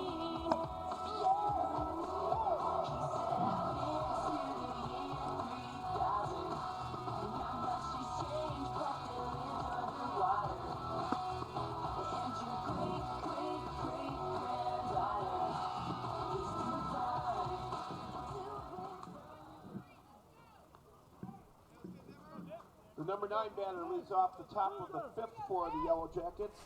Center fielder, number To the top of the 5th 20, inning, Dim. tied at 8. 16 runs, 21 hits from both the Yellow Jackets and the Cougars combined. As leading off for the Yellow Jackets is the 9-hitter Brandon Dim, who takes strike 1. He's 1 for 2 today. Both the at-bats came in the 3rd inning, as the Yellow Jackets batted around in that sequence. And interestingly enough for Brandon Dim, he started off that top of the 3rd with the single, and his fly out to center ended that inning. 1-1 is upstairs. Top of the order on deck with Asa Adams, who is 2 for 2 today with a couple of doubles and scored as a runner 3 times.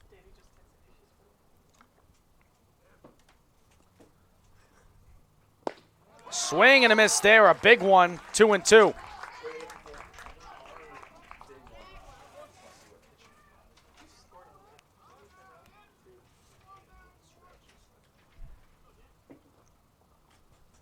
Two is outside for a full count.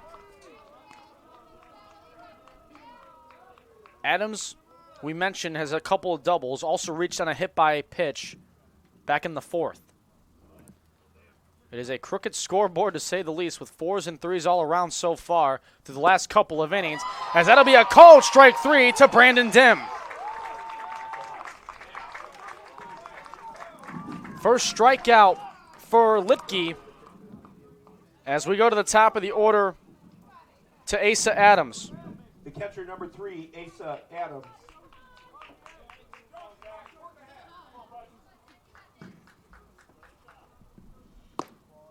Inside to Adams, ball 1. Adams with 8 doubles on the season, if you include the 2 here from the championship. As this 1-0 from Litke is hit as a rocket to the third base side, but Van Duzer doesn't even have to move to record the second out. So shockingly enough, it's a quick 2 outs here in this half inning. We haven't really gotten that from Number 11, any Alex portion Ludwig. of our regional championship so far, as Alex Ludwig will step in. We have yet to have a 1-2-3 inning from either side here in this championship.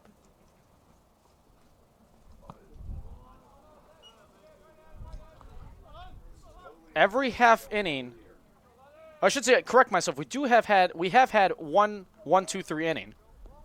It was the 1-6-3 double play with Bonner and Albright, as this one gets into right center for a hit for Alex Ludwig. If you recall, the 1-6-3 double play that happened, and Tony Laparo popped out to the first base side.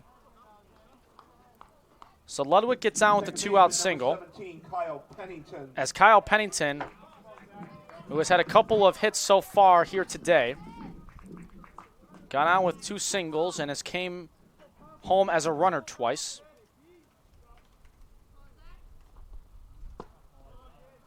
Looks low there for ball 1. Phillip Wells, the first baseman, on deck.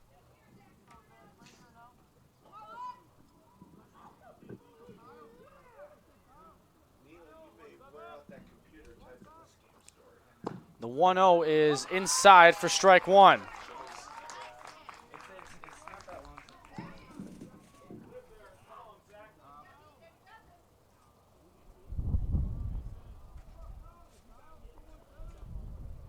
One from Litke, low and away.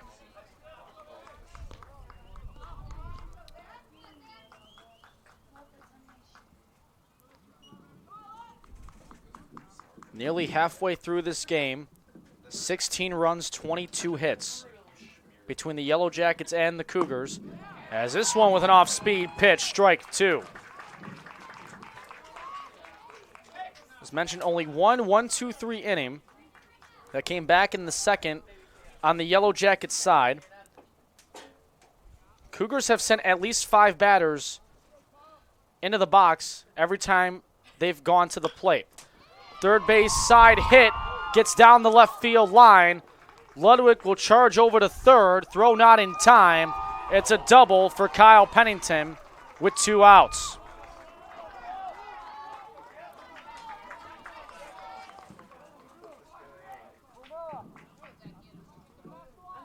It's the 4th double for the Yellow Jackets here in the regional championship. As that brings in the cleanup hitter, Philip Wells. Wells, 1 for 2 with 2 RBIs and a walk. Righty versus lefty matchup. Wells looks at that one outside for ball 1. Wells, a first-team member of the Ohio Athletic Conference team. 372 GPA in the classroom.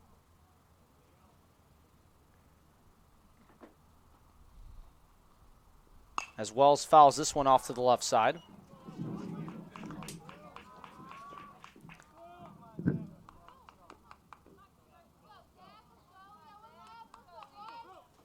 So pitch number 34 coming for Zach Litke. He's thrown 17 strikes so far. I'd like a 18th strike thrown right here with runners at second and third, as you see on our first base angle. The 1-1. He's going to get that with this foul off to the same area, 1-2. Litke looking to get out of this tied at 8, going to the bottom of the 5th. Abe Paz will lead things off for the Cougars in the next half inning. The pitch. Hit down the left field line, but it'll go foul.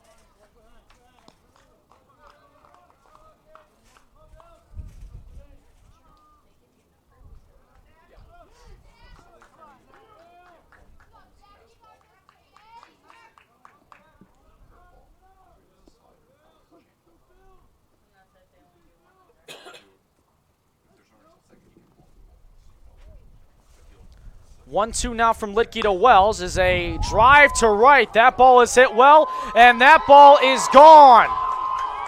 The tie is broken. Philip Wells, a 3-run shot. 11-8 Yellow Jackets.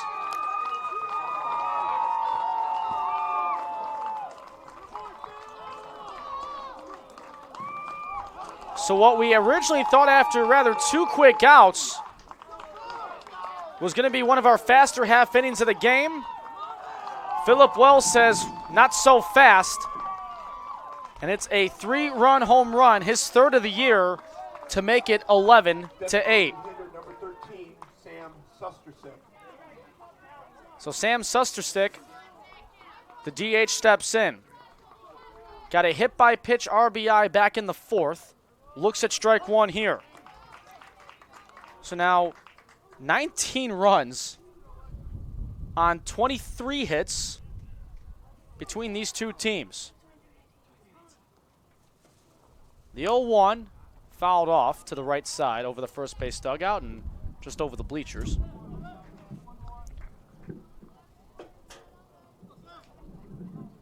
So once again, Baldwin Wallace takes the lead back. Up and in. 4 runs for the Yellow Jackets in the 3rd, 3 in the 4th, and now 3 here in the 5th. 1-2 now from Litke. Fouled back. Jacob Bonner, the left fielder, is on deck.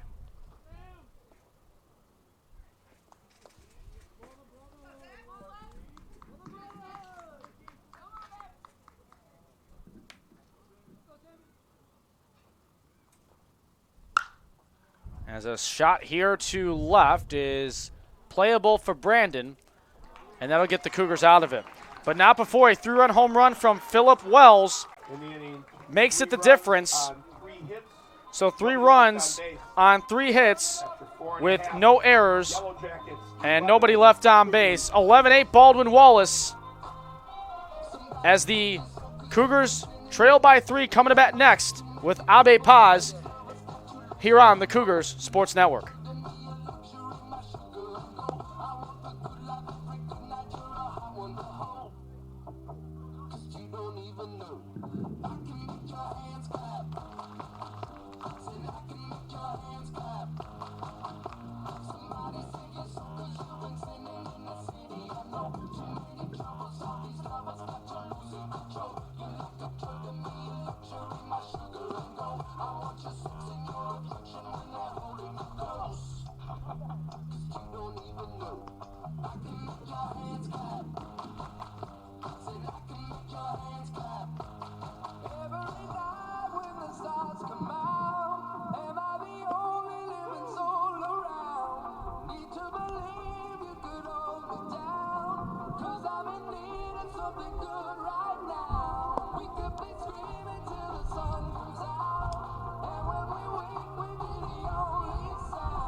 Leading this one off here in the bottom half of the 5th inning, Abe Paz, the catcher. 0 for 1 today with a strikeout, swinging in the 2nd. He was hit by a pitch back in the 4th and came in as a run scored off the 3-run homer from Jose Mercado. Off we go for the bottom of the 5th inning, as this number will go right to the second baseman and Kyle Pennington. 1 pitch, 1 out in the bottom of the 5th. So quickly 1 away for Matt Fouth, the right fielder. Right fielder, number 7, Matt Fouth. He's 2 for 2 today with a single and a double. Came in as a run scored off that Mercado home run as well.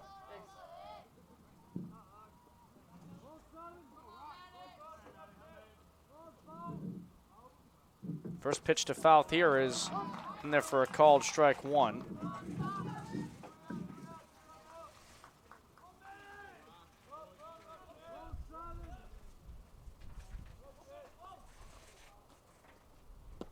Swing and a miss there as that one was low. Top of the order, Jose Mercado. We just mentioned him, is on deck.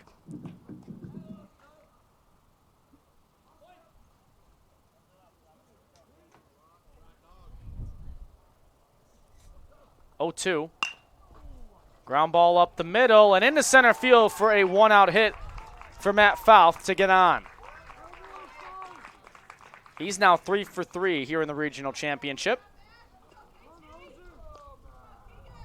So 1 on for Jose Mercado. Shortstop, number 1. You love to see the power of his bat surface again, with the Cougars trailing by 3 again. Back and forth this game has gone. From the bottom of the 2nd inning on, both teams have been able to put up runs in some way, shape, or form, as that's up and into Mercado for ball 1. 1 run for the Cougars in the bottom of the 2nd, which was the Mateo Calle solo shot. Then 4 answered in the top of the 3rd by the Yellow Jackets. 3 for Concordia Chicago in the bottom of the 3rd. And into the top of the 4th, it was 3 more for the Yellow Jackets. And into the bottom of the 4th, Cougars got 4 of their own. Top of the 5th that we just had, 3 more for the Yellow Jackets off a 3-run shot from Philip Wells. And to the bottom of the 5th, here we are, as Mercado looks at that one outside 2-1.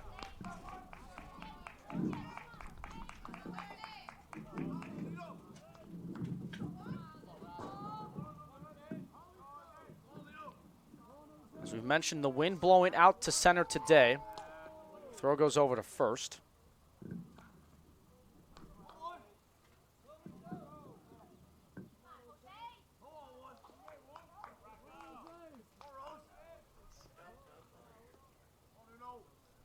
Two-one. Swung on, a fly ball hit deep. Did Mercado do it again? Yes, he did. Cougars within 1. 2-run shot. Jose Mercado.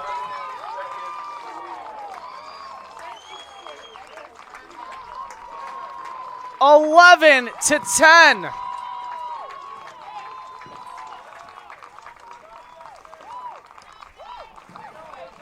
Jose Mercado with now 7 home runs, 3 of them coming this weekend alone. He only had 4 all season long. As this game is just making you shaking your head as it progresses along. Keegan Tyrell now in. Fly ball to shallow right. Pennington and Albright come after it. Albright will come in and make the catch. As a rather bit of a sweat off the forehead for Baldwin Wallace, second out. As that brings up Brian Van Duzer, who is 3 for 3 today with 3 singles.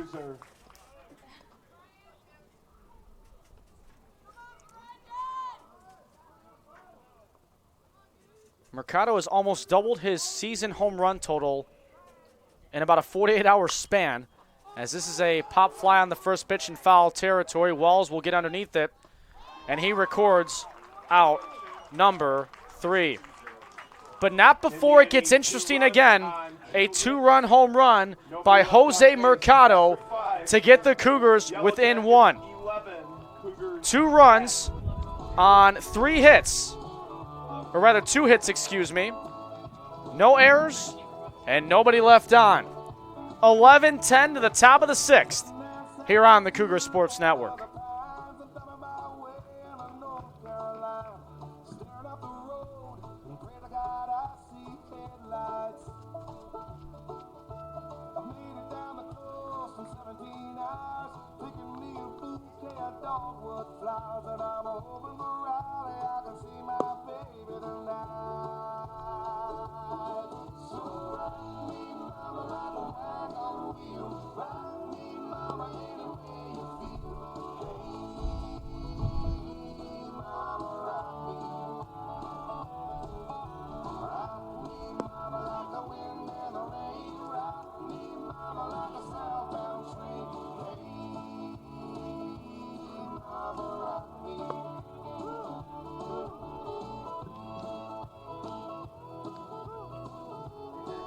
To the top of the 6th inning, 11-10 because of this 2-run shot to Division Street. Jose Mercado in back-to-back innings, going with the long ball approach. He's got 5 RBIs off of 2 home runs. 29 RBIs on the year for the senior now. 7 home runs on the season. 3 have come this weekend alone.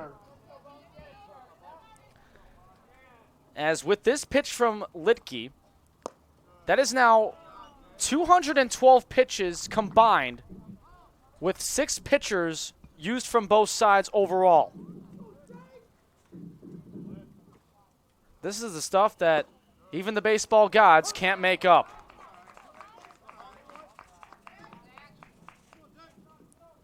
Jacob Bonner to lead things off. The 6, 7, 8 hitters do. As this 1-1 from Zach Litke is upstairs for ball 2. Reese Albright and Tony Laparo will follow.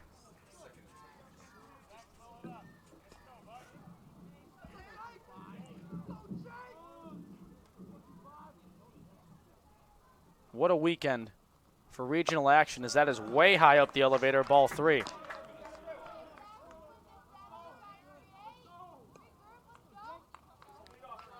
.41 pitches so far for the 6-foot freshman right-hander.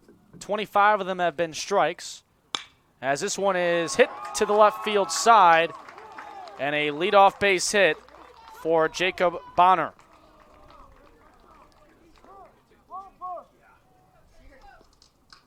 Right fielder, number 7, Reese Albright. This is the 3rd inning for the Yellow Jackets, in which they've had a leadoff single so far. They had a leadoff single in the 2nd, also in the 3rd, and now here in the 6th. Left center field shot from Reese Albright. 2 runners on. Going to 3rd is Connor.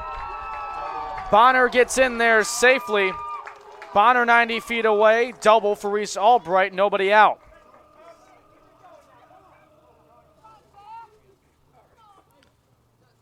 As the madness continues on, baseman They have number March 5, Madness Tony in college Loparo. basketball, May Mayhem here in River Forest. Tony Loparo now steps in. Litke steps off. Loparo today 0 for 2 with a walk. Grounded into a 5-3 double play. Runners on second and third. Bonner at third. Albright at second. As this one gets away from Paz. Runner coming in from third. No throw. 12-10 Baldwin Wallace.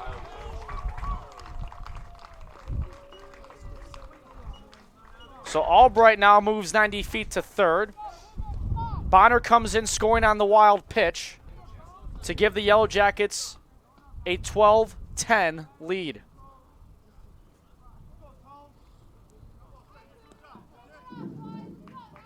First pitch was at 3:15. We're over 2 hours in.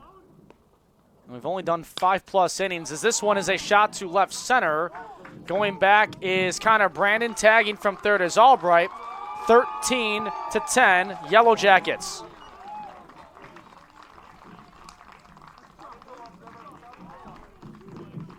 First RBI for Loparo here in the regional championship.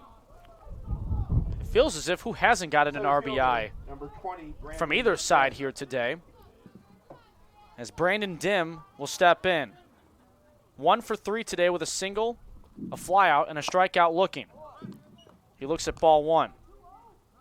Top of the order, Asa Adams next up. Base pads all clear, with 23 combined runs here on the board. The 1-0 from Litke, in there for strike one. Mentioned the wind blowing out to center. Always favors the hitter, although you didn't think it may favor him this much, as this one hops in there for ball two.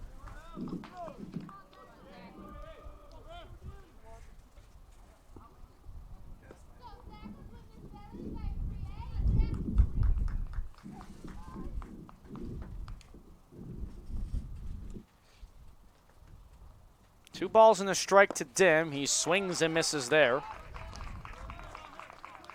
Adams on deck.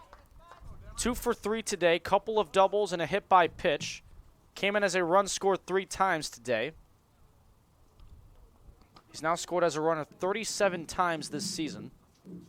As this 2-2 offering is hit to the right side for Benavidez, and he botches it, trying to make the play as it squirts into right field, and Brandon Dim will reach on an E4. So a runner aboard with 1 out to the top of the order in Asa Adams, who will make his 5th plate appearance here in the top of the 6th. Usually you may get 5 plate appearances maybe towards the 8th or 9th, not in the 6th. Strike one.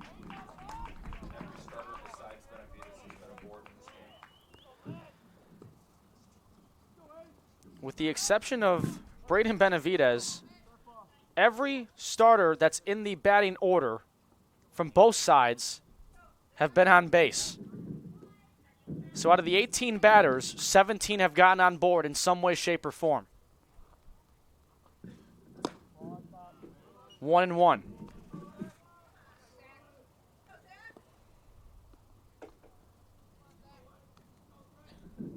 (13-10). Looking like a football score here in the regional championship, as this is a ground ball to the shortstop. Mercado could be 2, 6, 4, and that's all they will get. So Adams reaches on the fielder's choice. He reaches for the 4th time today. Dim is out on the 6-4 force out. As with 2 away, that brings up the shortstop Alex Ludwig, who has had a day here in this regional championship. 2 for 2. 3-run home run in the 3rd, single in the 5th, and has walked twice.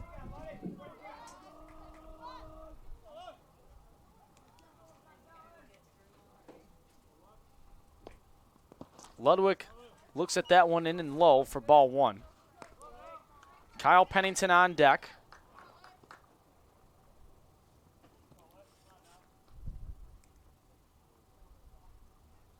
I'd love to tell you, if you're just tuning in, how this game has really gone, but I don't really have any answers to that. Let's just say it's been craziness all around.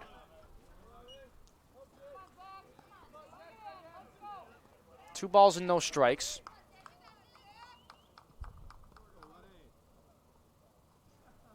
"23 runs on 18 hits. 2-0. Bunt attempt laid down. They're saying he went around. Strike one.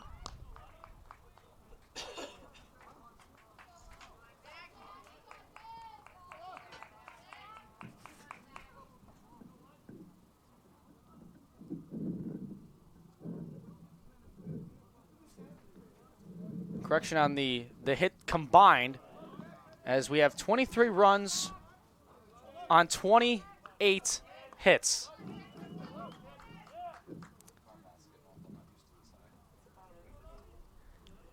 Three-one count. Runner at first in Asa Adams.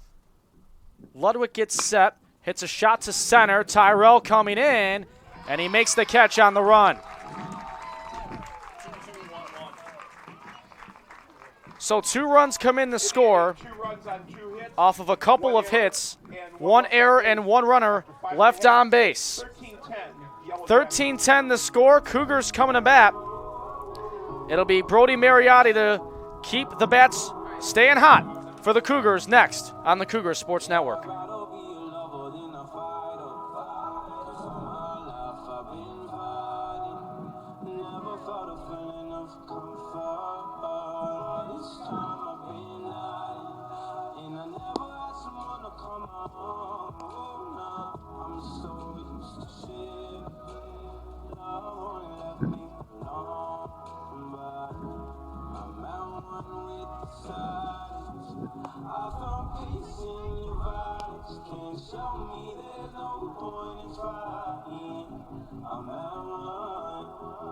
And I've been quiet for so long. I found peace in your body. Can't show me there's no point in trying. I'm at one, and I've been silent for so long.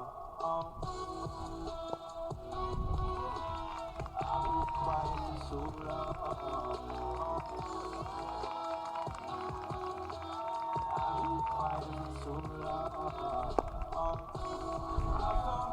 4, 5, and 6 hitters up for Concordia Chicago. Brody Mariotti, who is 1 for 3 today with a pair of strikeouts and a single, will dig on in. He'll be followed by Connor Brandon and Mateo Calle. Off the bottom of the 6th for the Cougars. First baseman number 8. 13-10. Yes, you are seeing that right on your screen. Do not adjust your computers or phones, however you're watching our regional championship broadcast here on the Cougar Sports Network. I'm Ryan Fahey with you on the call from Concordia, Chicago, and River Forest. Great crew up here working long hours this weekend. Our producer Shelby Spitz, Courtney Luciano, Alexa Lomentini helping out. As the 0-1 offering is a swing and a miss from Mariotti. 0-2. Mentioned every player from both sides that has gotten into the batter's box, with the exception of Braden Benavidez, has gotten on base.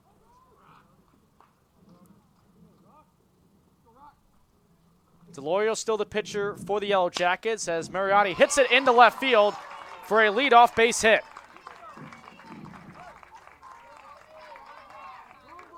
Hit number 14 today in the regional championship for Concordia Chicago. As this brings up Connor Brandon. 1 for 3 with an RBI single. Struck out swinging and flew out to center.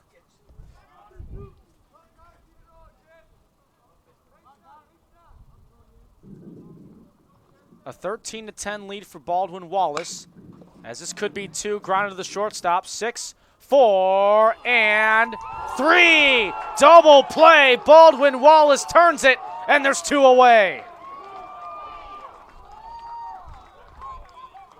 Mike Stosky coming out to complain about it to the first base umpire, Russ Lundquist.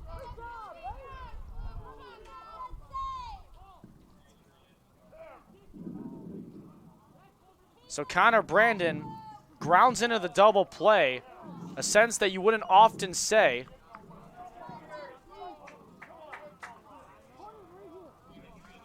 As Mike Stosky will walk back over to the third base side, not pleased with the call of Connor Brandon being called out. So 2 away. Hitter number 16, Mateo Calle.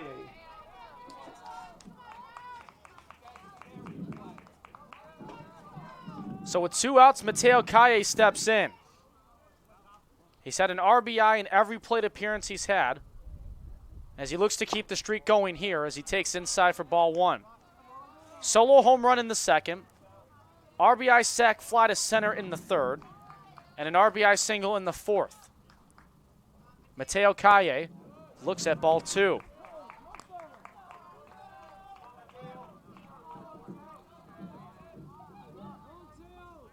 Cougars have yet to go down 1-2-3 today,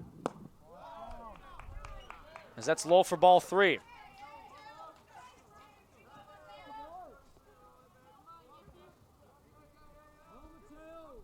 Cougars have sent at least 5 batters to the box in every half inning so far. Strike 1.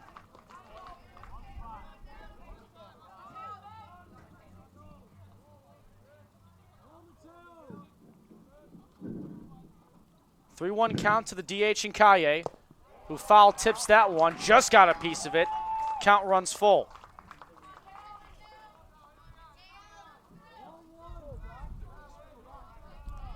Played 2 hours and 20 minutes of 5 2/3 innings of baseball fully, with 23 runs and 29 hits combined. The 3-2 swing and a foul tip. The at-bat will continue.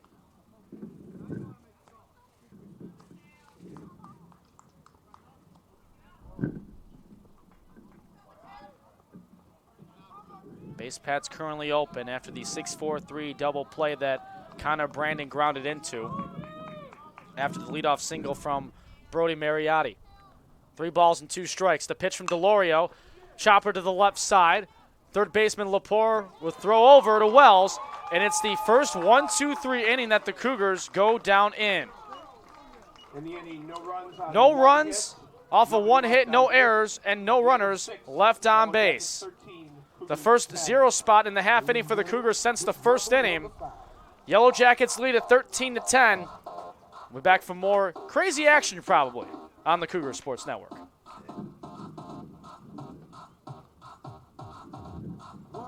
2, 3, 4, 5. Everybody in the car, so come on, let's ride to the liquor store around the corner. The boys say they want some gin and juice, but I really don't wanna. Feel buzz like I had last week. I must stay.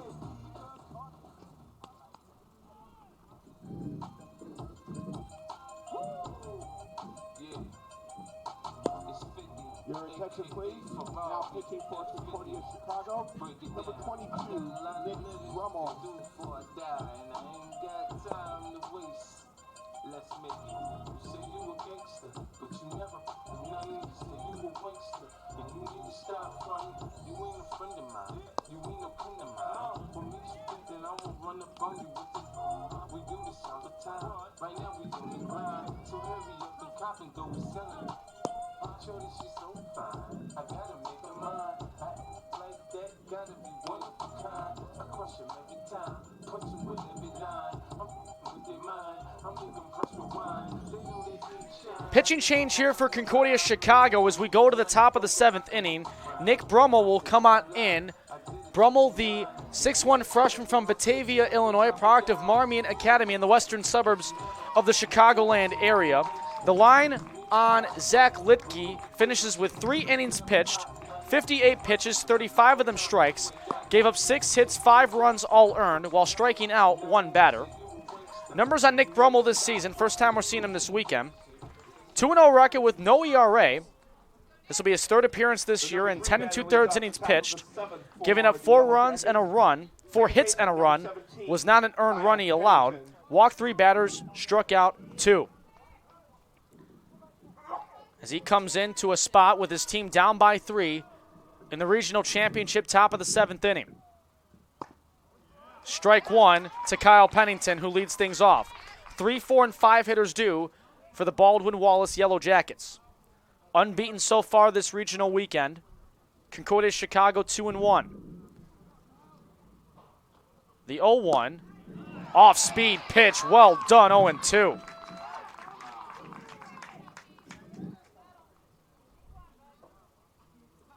Philip Wells and Sam Susterstick to follow as the 0-2 is outside.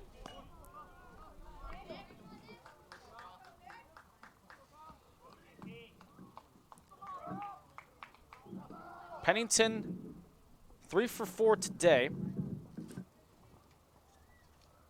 with 2 singles and a double as the 1-2 is fouled back.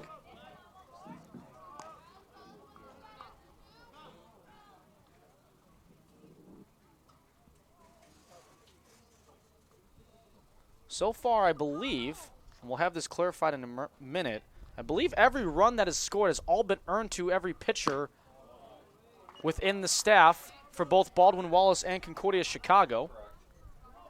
So all 23 runs that have scored, as we just got it confirmed, have all been earned runs. So everybody's ERA, if you're on the mound, well, it's inflated a little bit. And I may be using that term loosely. The 2-2. Swung on and a ball hit to center. Tyrell doesn't have to move much on it, and there's one away. So one away for Philip Wells, who is the reason why Baldwin Wallace has the lead back for the most part. Number 31, Gave them a 3-run lead back in the 5th inning with a 3-run homer. Has 5 RBIs today. One of them came on a ground out.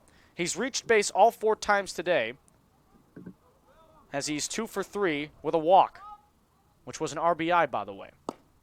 Strike 1 to Wells.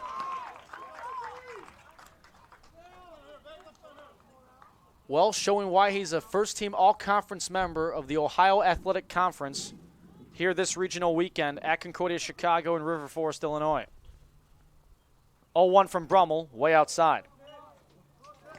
Susterstick to DH on deck. He's only reached base once, and it was via the hit by pitch, as he's 0 for 3 otherwise. And that hit by pitch, though, did score in a run, that being Alex Ludwig. 1-1.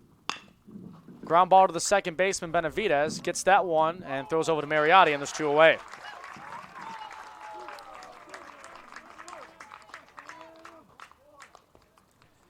So 2 away, nobody on for Sam Susterstick. Came into the regional championship a .357 batting average. This is his 24th game in his 3rd year with Baldwin Wallace, this season that is, as a junior. A .600 slug percentage and a .420 on base, while have yet to attempt a stolen base as he looks at a called strike 1.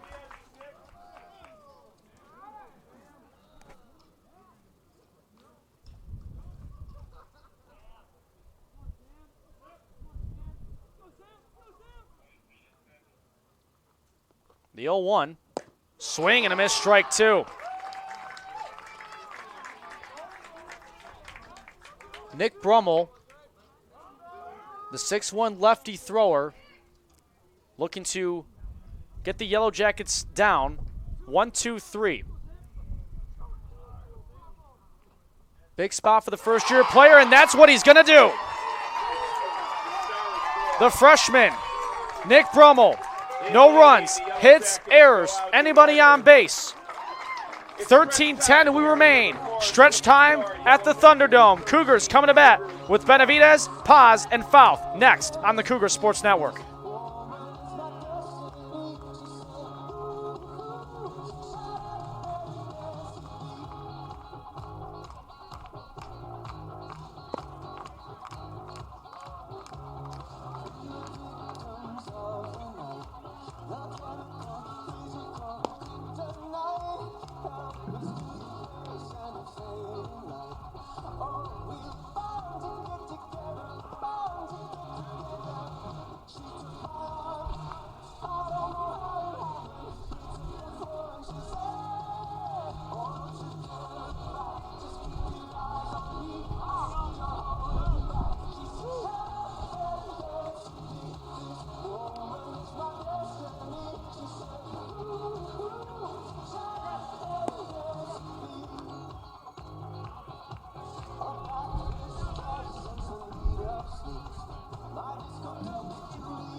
leads off the bottom of the 7th for the Cougars. Second baseman, number 20, Braden Benavidez. Braden Benavidez will lead things off here in the bottom of the 7th inning for Concordia Chicago. He swings and misses at the first pitch. He is the only batter today out of all the madness we've had in this regional championship to yet get on base. 0 for 3 today, as Benavidez is going to finally get on. Right on cue, Benavidez takes the HBP. So now every batter has now gotten on base in some way, shape, or fashion here in the regional title game. The catcher, number 30. You may have to go back in the books for this one, but I have to go wonder when the last time that's happened in a regional championship game. I would have to guess it's been at least a hot minute. As on the first pitch here, Paz hits a drive to center, but it's not going to get down. Chasing it down is Bonner, as Benavidez will go back to first on a loud first out. So a loud out number 1. Matt Fouth, the right fielder, will step in. Right fielder, number 7, Matt Fouth. 3 for 3 with 2 singles, a double, and came in as a run scored twice. And they came in as the run score courtesy of both Mercado home runs. Mercado on deck, by the way. Low for ball 1. Delorio still out there as the pitcher with 43 pitches, 31 of them strikes. The 1-0, swing and a miss. You think Fouth wanted that one?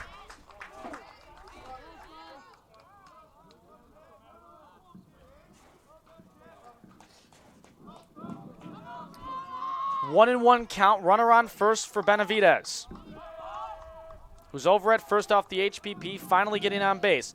Fouth in the box. Ball and a strike and 1 out. The pitch now from Rocco Delorio is swung on. Chopper to the shortstop side for Ludwig. Play is only over to first, and there's 2 away.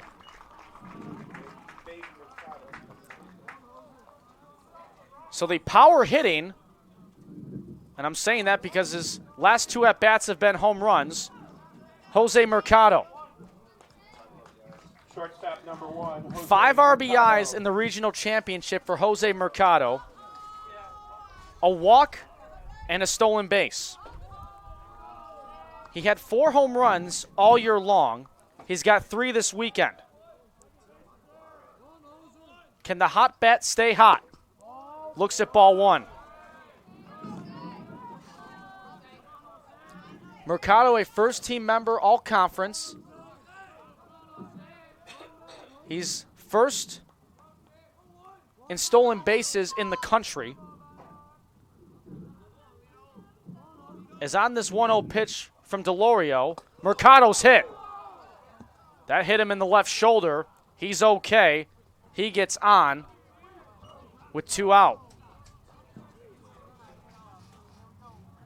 So Mercado has gotten on base 4 times today here in the regional championship. Keegan Tyrell. The center fielder, number 3, Keegan Tyrell. He would be the tying run should he hit a long ball. Tyrell 1 for 3 today with a double. Has reached twice. He was hit by a pitch in the 4th. And this is a Baldwin Wallace team that was the top 15 in the country in hit batters coming into the weekend, as Tyrell hits a shot the opposite way. That's going to get down. Benavidez coming around third. He will score an RBI single with 2 outs by Keegan Tyrell. Mercado goes over to third. RBI number 34 for Keegan Tyrell in his senior year. Third baseman, number 9, Brian Van Duzer. So Brian Van Duzer, who has 3 singles today with an RBI and a stolen base and as a runner that scored. 13-11. Strike 1.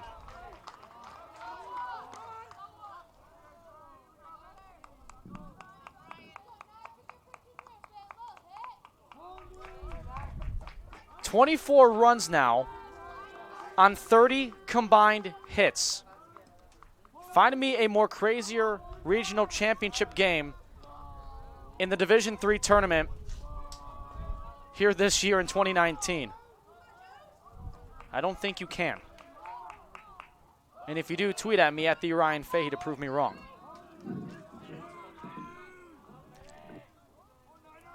Runners on the corner as you see. Pitch out on purpose. Ball 1.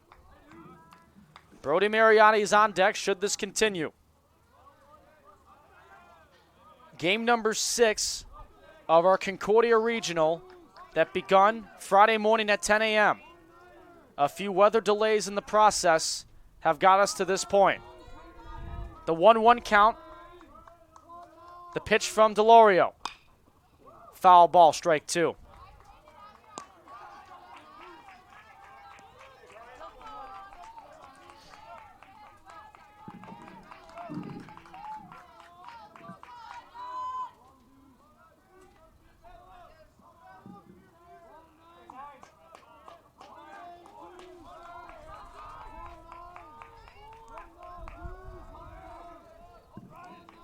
One-two count. Runners stay. Right center field. This will get down. All the way to the wall. Brian Van Duzer has tied it at 13-13.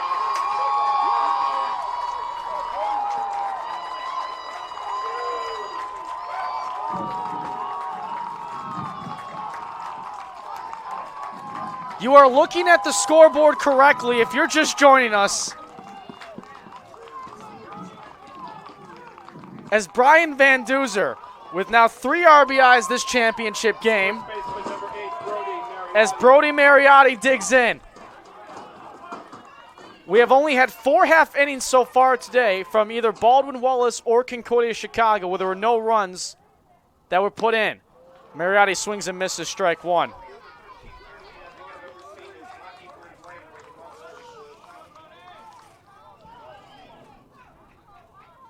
No balls and a strike. Rocco Delorio, the pitcher for Baldwin Wallace. Runner at second. That's the go-ahead run in Van Duzer. Rip foul, look out. As that came rocketing off the side there as Connor Brandon was within maybe a couple feet from getting rocked. As that somehow bounced out of the Cougars dugout and in back to the infield. Thankfully, everybody's okay. Boy, the energy in this field is unmatched. The 0-2. Swing and a miss. They'll put the tag on him. But not before a 2-run double to tie it by Brian Van Duzer. So 3 runs for Concordia Chicago on a couple of hits. No errors, and 1 runner left on base. Get this, 13-13. Top of the 8th. Up next on the Cougars Sports Network.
Ironic that the song for the stadium, Don't Stop Believing, starts us off for the top of the 8th inning.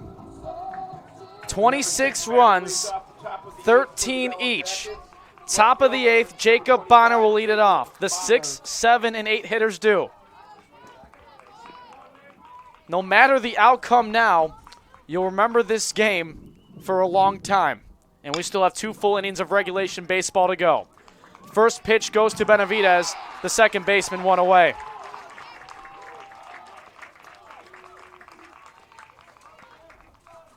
I don't care what level of baseball you enjoy, in the United States or overseas, seeing this one, you cannot say that it hasn't had all the excitement it has lived up to today.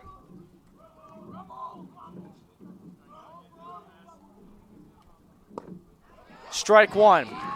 The freshman in Nick Brummel, 4 consecutive outs, rewriting the script of how the pitching has gone.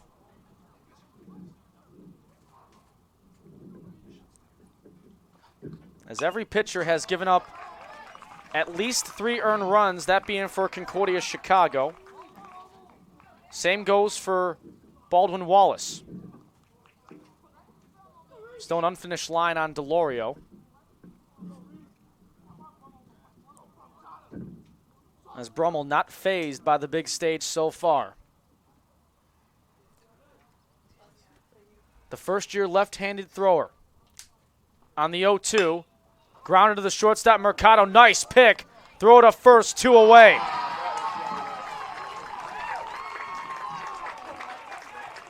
So back-to-back groundouts.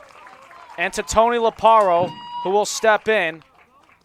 He is 0 for 3 with a walk and an RBI. Tony Laparo.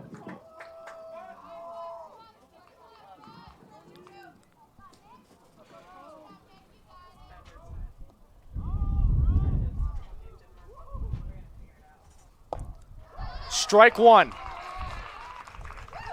Boy, Nick Brummel is just firing on all cylinders here to start. Mentioned he came in with a spotless earned run average. As this one is upstairs for a ball. This is his 3rd appearance in his first year in college. And boy, what a 3rd appearance he is having so far. 1-1. In there for strike 2. Dim on deck. Brummel has started 1 game this season as a freshman. Otherwise, his appearances have come in relief.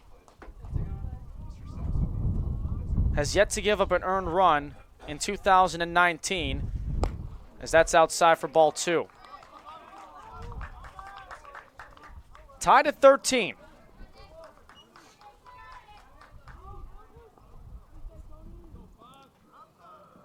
Brummel also with 3 strikeouts in his freshman season, if you count the strikeout now that he had back in the 7th. 2 balls, 2 strikes, 2 outs. Fouled back.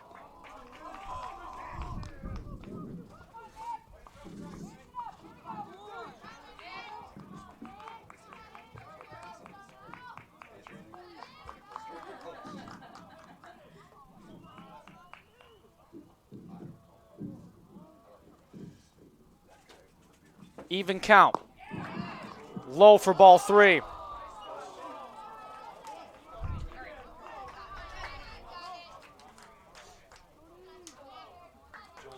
No runners on. Bases empty, 2 outs, full count. The pitch fouled back. We'll do it again.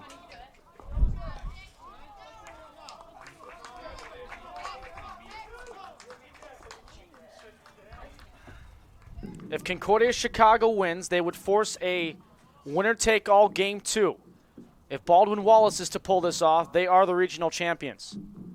3 balls, 2 strikes, a nubber right to Mariotti down the first base line, and it's another 1-2-3 inning. The freshman, Nick Brummel, showing his stuff. No runs, hits, errors, or anybody on base. Bottom of the 8th coming. Connor Brandon to lead it off next on the Cougars Sports Network.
Tied at 13 to the bottom of the 8th inning. 5, 6, 7 hitters coming up. It'll be led off by Connor Brandon. Amazingly enough, the Cougars have yet to lead in this drama-filled regional championship. Tied at 13. They've been able to tie it on a few occasions, but yet to take the lead. They've tied it a couple times, as mentioned. Strike one to Brandon, who didn't really like that strike one call. Brandon grounded into a 6-4-3 double play in his last plate appearance in the 6th. Mateo Calle on deck, as that one gets away for ball one. Braden Benavidez is in the hole. Pitch number 58 coming up for Delorio with 41 strikes. As that one will not be a strike, 2-1. Brandon has an RBI single to the day. That happened in the 3rd, as he was caught, though, when rounding first, trying to go to 2nd, as he flies this one back and out of play. When leading off an inning, Connor Brandon's been pretty good at it. He's a .556 hitter when doing so. Can he add on to it with this 2-2? A little bit of a check swing and foul territory. That won't increase it there, as he goes out to Wells, and there's one away. So now stepping in is the DH Mateo Calle, who's had quite a day for himself as well. 3 RBIs with a couple of hits, a solo home run in the 2nd, a sac fly RBI in the 3rd, RBI single in the 4th, and grounded out to 3rd in the 6th. 13-13 our score.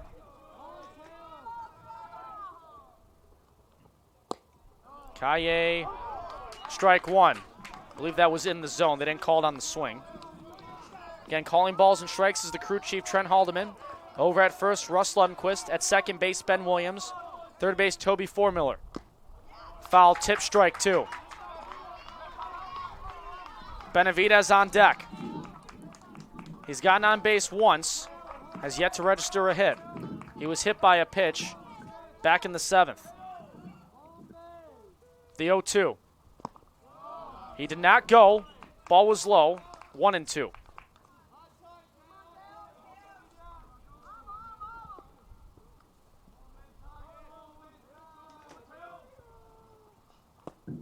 Even count.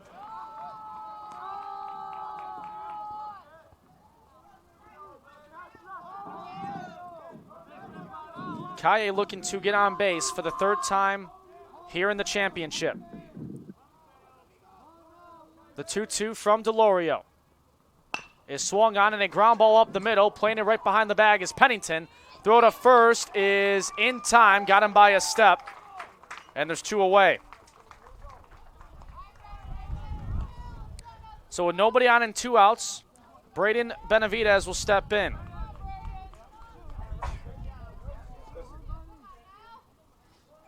He is one of only 2 hitters in the Cougars lineup to not get a hit. Him and Abe Paz, who are up next in the box. That's low for ball one to Benavidez. Both Benavidez and Paz have only reached on pitches where they took the hit on them. The 1-0. Strike one. Needless to say, with all the craziness we've had, the 31 combined hits and the 26 runs overall, you like to think Benavidez is due for a hit. Ball 2.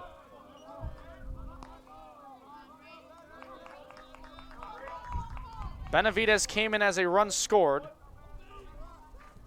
back in the 7th after reaching on the HBP. Foul tip. 2-2.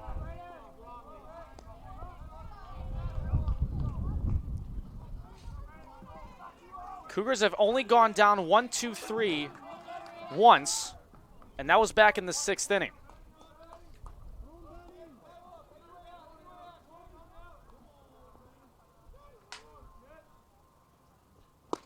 Swing and a miss, strike 3.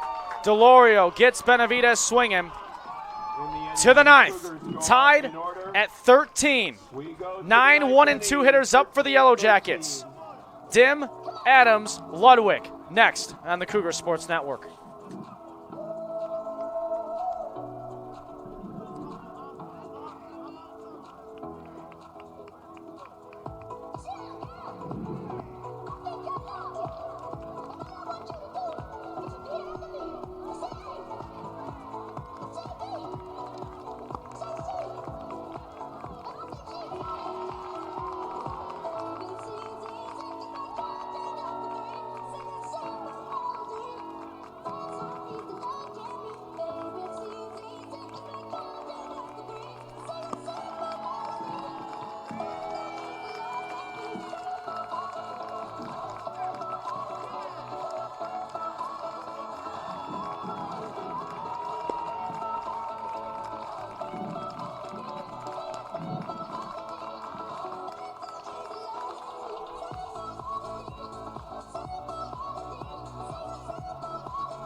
Top of the ninth.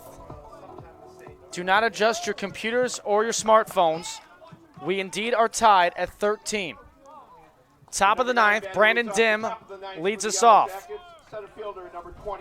He is 1 for 4, reached twice, single in the third, E4 in the sixth. It'll be Dim, Adams, and Ludwig up for the Yellow Jackets, 9, 1, and 2. The freshman Nick Brummel throws ball 2 that was just low. Yellow Jackets have batted around once. That came back in the third inning, in which Dim started that half inning with a single. This is the third time that he's leading off an inning for the Yellow Jackets here today. Ball 3.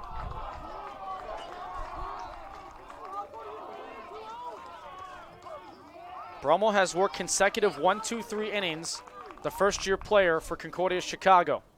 3-0, up and away, leadoff walk.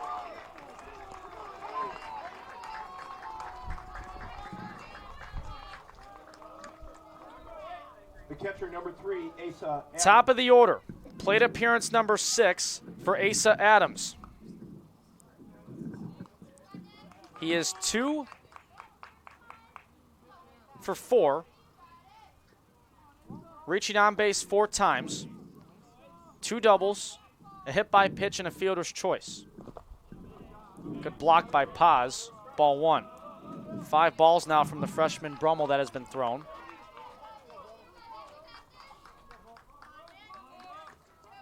Alex Ludwig, who homered on a 3-run shot back in the third, is on deck.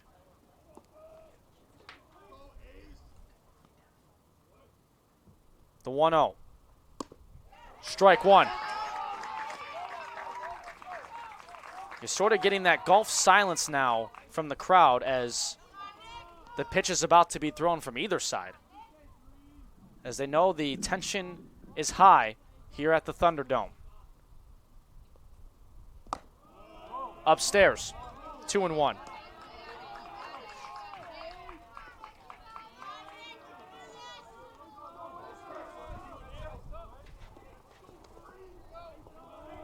Adams with 23 RBIs on the year is on this 2-1. He swings at this one, and that's a towering shot, way foul to the left side.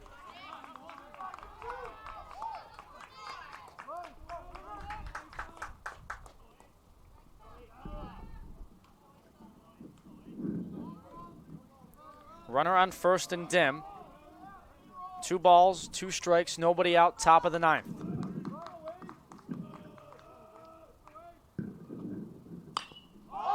pop fly. Mercado's calling for it. To the edge of the center field grass, one away.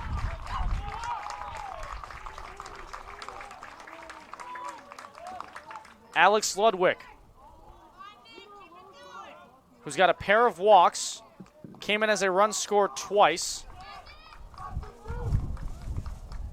And overall Number 11, Alex is 2 for Ludwig. 3.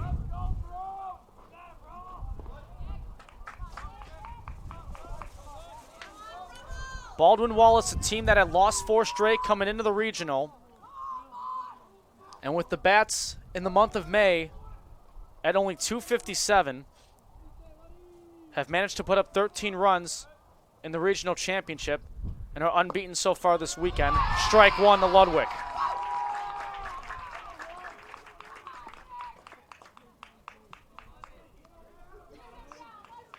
Dim, the runner at first. Nick Brummel, the freshman pitcher, looking to work out of the leadoff walk. Outside, 1-1.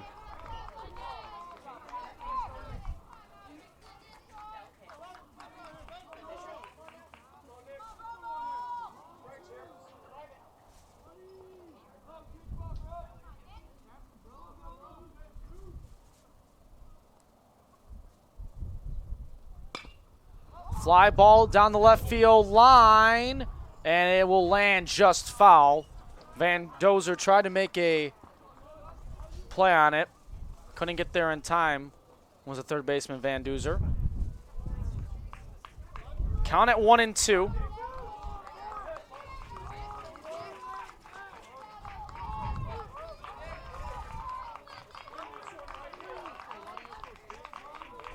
Mike Stosky, in his 4th season, coming into the regional, 146 and 48. With a 2-1 record, he is looking for win number 149 and a chance to go to the winner-take-all for the regional title. Ball 2. In the event Concordia Chicago does win here and then does take the winner-take-all, it would be Coach Stosky's 150th win as head coach of the Cougars of Concordia Chicago. 2-2 count, the pitch. Ball in the right field for a 1-out hit. Dim goes to second, doesn't advance any further. Ludwig over at first. Second baseman number 17, Kyle Pennington. So for the first time, Brummel will face more than 3 batters in an inning that he's come out on the mound for.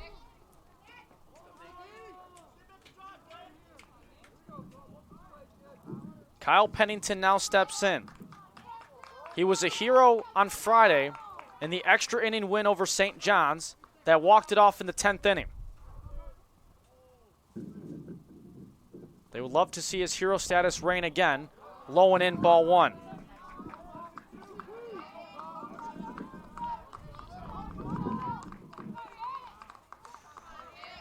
Pennington, 2 singles and a double, has scored as a run 3 times, laid down a sacrifice bunt as well that came back in the 1st inning, which feels like ages ago, as we're approaching 3 hours of this championship. Mercado holding the runner at first in Ludwig. The 1-0. Ground ball could be 2. 6. 4. Not going to be 3. Throw was late. But they get the second out. And the go-ahead run is 90 feet away.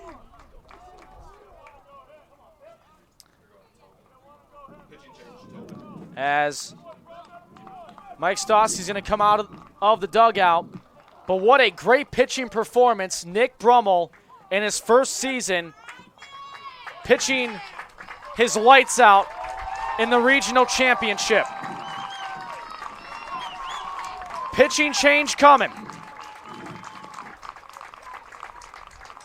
2 outs, runner on third.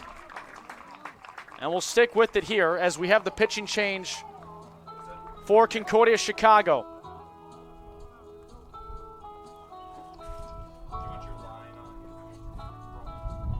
So the pitcher in now for Concordia Chicago is Mike Tobin.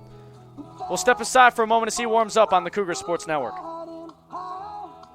Through the mountains climbing, twisting, turning further from my home. Young, like a new moon rising, fierce through the rain and lightning, wandering out into Your attention, please. Now pitching for Concordia Chicago, number 26, Mike Tobin. want to cry, but tell them if I don't survive, I'll fall free. I'll fall free. I'll fall free. Fall free. Free like a river raging strong. It's the wind I'm facing, chasing. As we mentioned, new pitching change for the Cougars, Mike Tobin, as Mike Stosky will go to another freshman, the 5'10 right-hander from Hickory Hills, Illinois, a Stagg High School product. We saw him pitch earlier this morning in the 10-8 loss that the Cougars suffered to Baldwin Wallace, which was a continuation from yesterday afternoon's contest. Tobin went an inning and 2/3 against these Yellow Jackets while giving up a hit and a run, which was not earned, while striking out one batter on 28 pitches. The dangerous Phillip Wells steps in. Runners on the corners, 2 outs. Tied at 13, top of the 9th.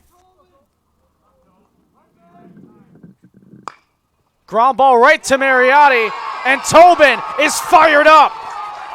It could be walk-off time for Concordia Chicago. No runs, 1 hit, no errors, 2 left on. Bottom of the 9th. Paz, Fouth, Mercado. Next, Cougars Sports Network.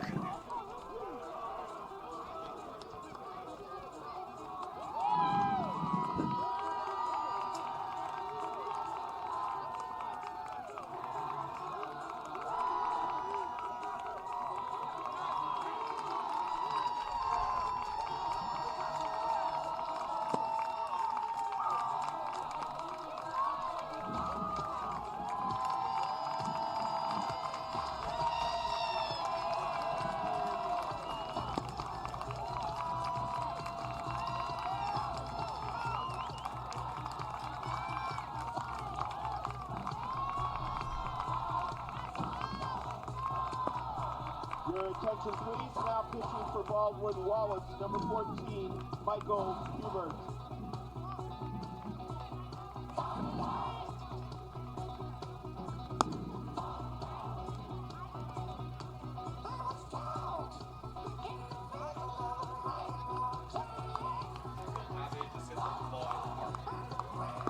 Bottom of the 9th. You see it on your screen right now. 26 runs, 32 hits, and amazingly enough, after all the action we've seen, just 1 error.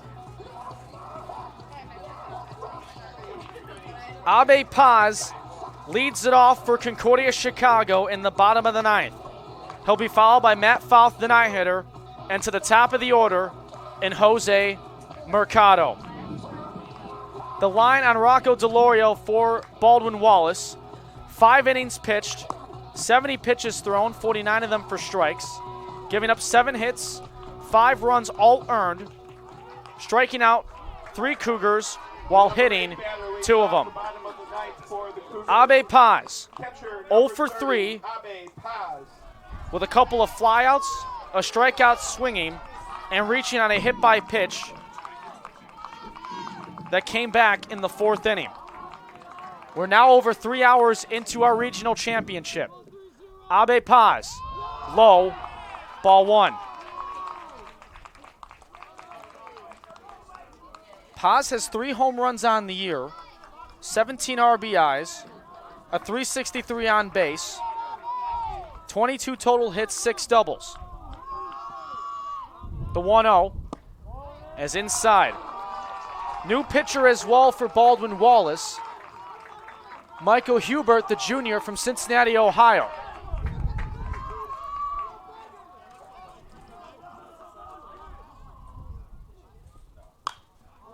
Paz fouls this one back along the right side. As that one almost was caught along the netting there.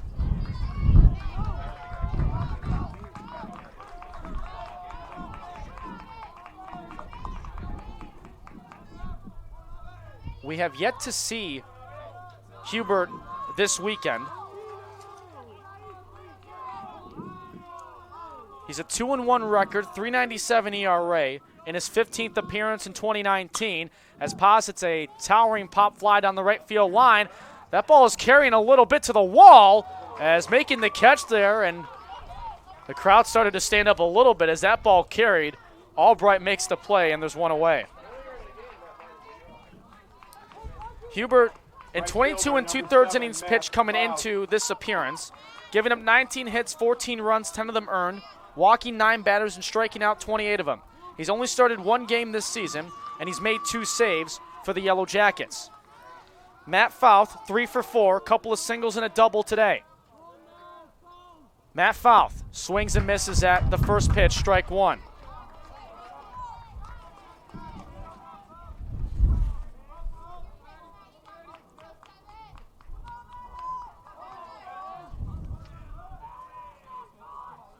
Oh, 1 count to the right fielder. The pitch, ground ball third base side, playable for Leparo. Rockets it over to first, 2 away. So with nobody on and 2 out, it brings up the man who has had 2 mammoth home runs in the regional championship, 5 RBIs, a walk, and a stolen base, Jose Mercado.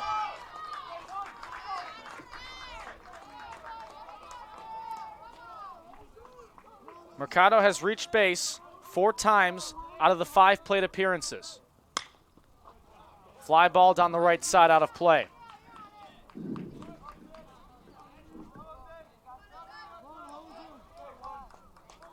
In a game that has nearly seen it all.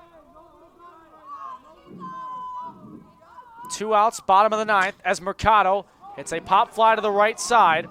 As this one, 3 defenders going after it, and it is going to drop. Mercado hustles to second, safe. And with 2 outs, Jose Mercado is the winning run at second base.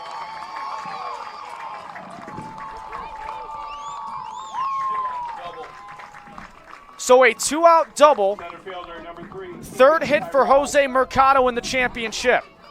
Keegan Tyrell can perhaps walk it off and send the Cougars to a winner-take-all regional championship tomorrow.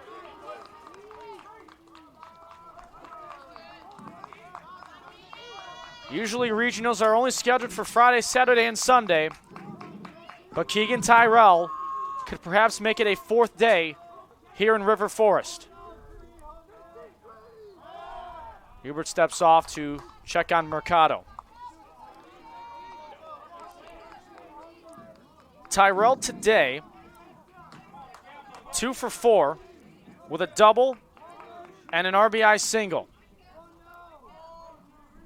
He's got 34 RBIs on his senior season. Looks at ball 1.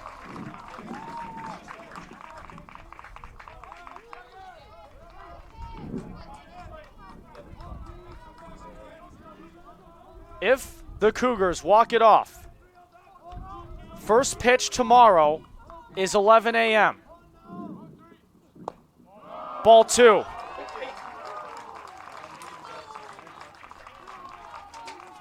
Brian Van Duzer, should this continue, is on deck. He had a bases clearing double back in the 7th. 2 balls, no strikes, 2 outs. Fly ball, right center field. That one carrying a little bit towards the track. Albright makes the play. And with all this being said, 26 runs, 13 each, not enough. We need extras in the regional championship. And 1 left on base. No runs, 9 innings will not be 1 enough hit, today. We go no to the errors, 10th. and 1 Yellow runner Jackets 13, left on Cougars base. 13. To the 10th inning we will go. Susterstick, Bonner, Albright, next on the Cougar Sports Network.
To extra innings we go.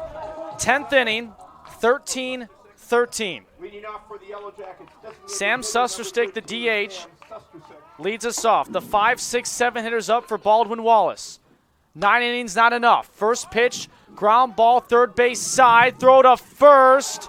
In time! What a play! Landuzer, 1 out. I thought it was going to. 1 away I'm glad he didn't listen. for Jacob Bonner.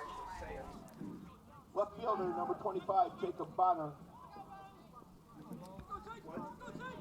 So as we're through 9 full innings and a third, 26 runs, 33 hits. Strike 1 to Jacob Bonner.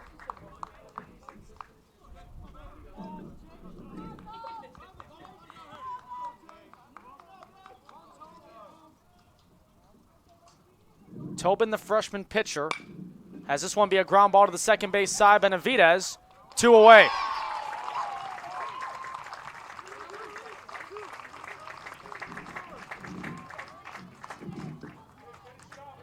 So nobody on and 2 out.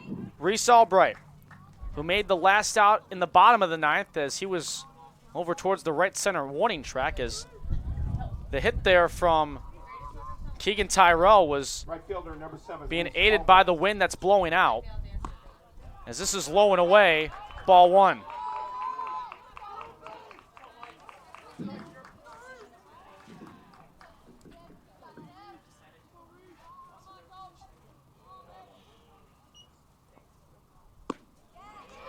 Curveball, 1-1.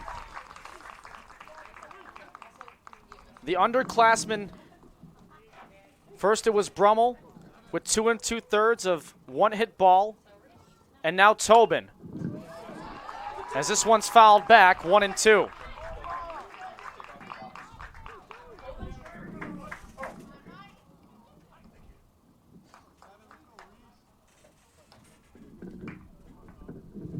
A ball and 2 strikes to Reese Albright. The freshman Tobin. Fouled off.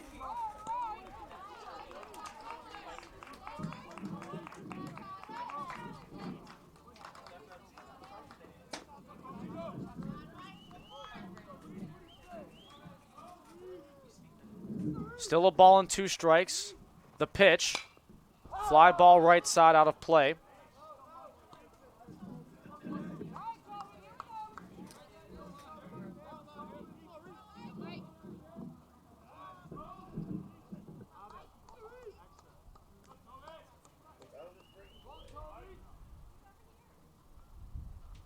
The 1-2 outside to even the count. 3 hours, 13 minutes in, 26 runs, 33 hits, 1 error. No winner yet.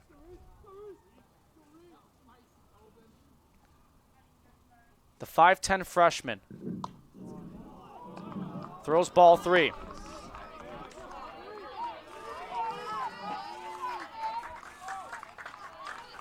Right before each pitch now, you are hearing the faithful get quiet, as if you could hear a pin drop, and I'm the only voice you can hear in the ballpark. 3 balls, 2 strikes, 2 outs. Fly ball, left center. That ball carrying. Tyrell gets underneath it at the track, and he makes the catch! Hitting the wall, Keegan Tyrell, and it's a 1-2-3 inning. No runs, hits, errors, anyone left on base. Another chance for the Cougars to walk it off. It'll be Van Duzer, Mariotti, and Brandon next. Still tied at 13 on the Cougar Sports Network.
As you see on your screen, tied at 13, 33 hits, and somehow only 1 error. Bottom of the 10th inning. Brian Van Duzer will lead us off. 3 RBIs so far. 4 hits for Van Duzer today. He's 4 for 5. Came in as a run scored as well. 10th inning, fouled back.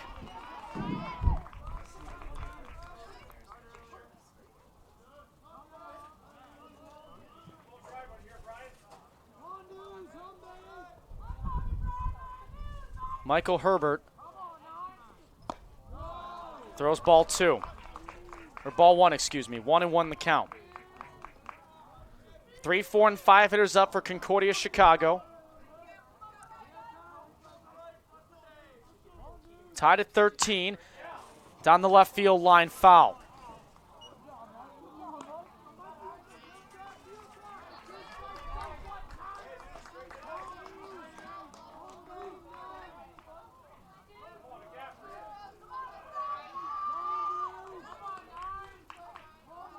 Ball and 2 strikes. Even count. You get a great look now as you see the sun from our center field cam starting to set a little bit. If Concordia Chicago walks it off, winner take all tomorrow, 11 a.m. 2-2, full count.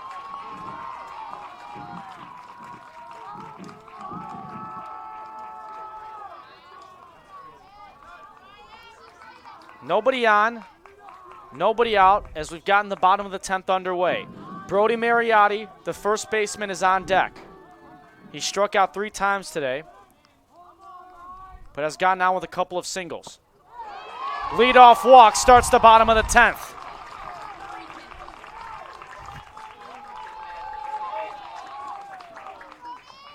So with the runner on, Brody Mariotti, who has struck out swinging 3 times, has reached with 2 singles, and came in as a runner scored back in the 3rd, steps into the box for the 6th time here today.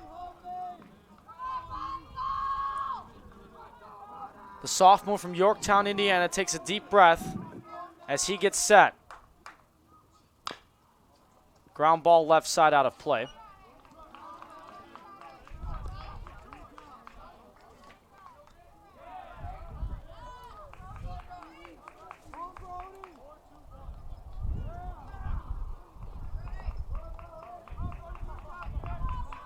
Brody Mariotti with a deep breath before he gets back into the box, working on an 0-1 count.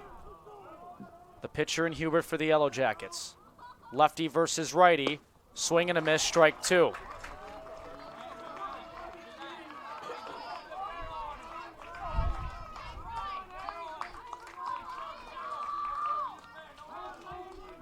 approaching over 3 hours and 20 minutes of this regional championship. 9 innings weren't enough. As the throw goes over to first.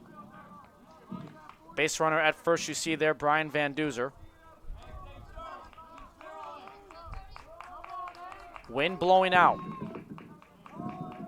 No balls, 2 strikes. Upstairs, 1 and 2. The tenseness in the air at Concordia, Chicago. The host Cougars looking to extend this to a winner-take-all game 2 as Mariotti swings and misses on strike 3 for the 4th time today.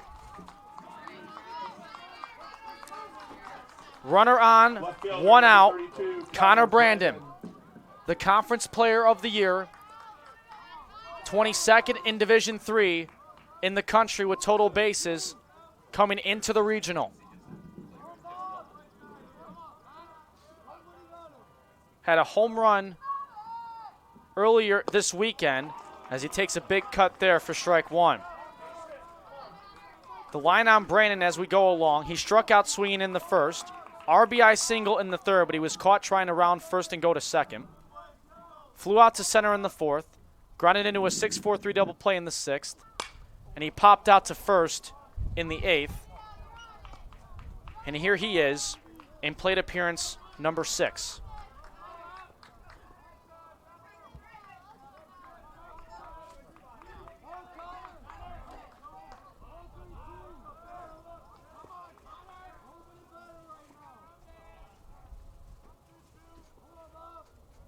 Connor Brandon takes ball 1.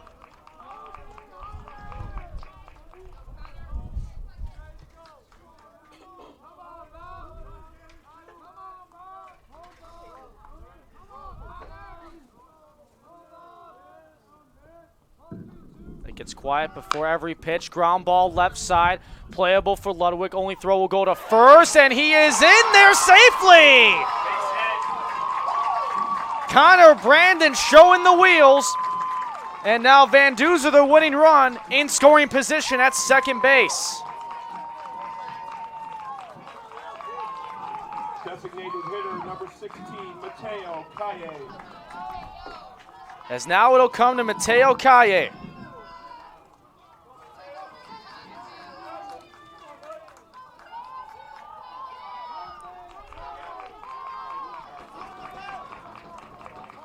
Winning run at second, Mateo Calle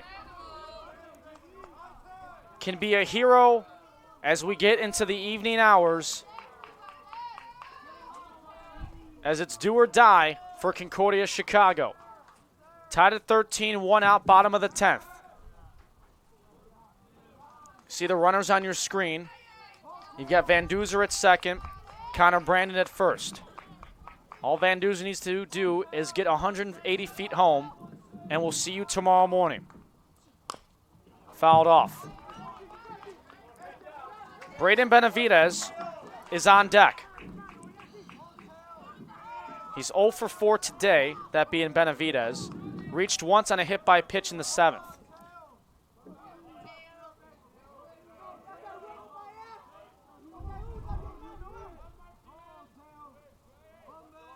The 0-1 upstairs.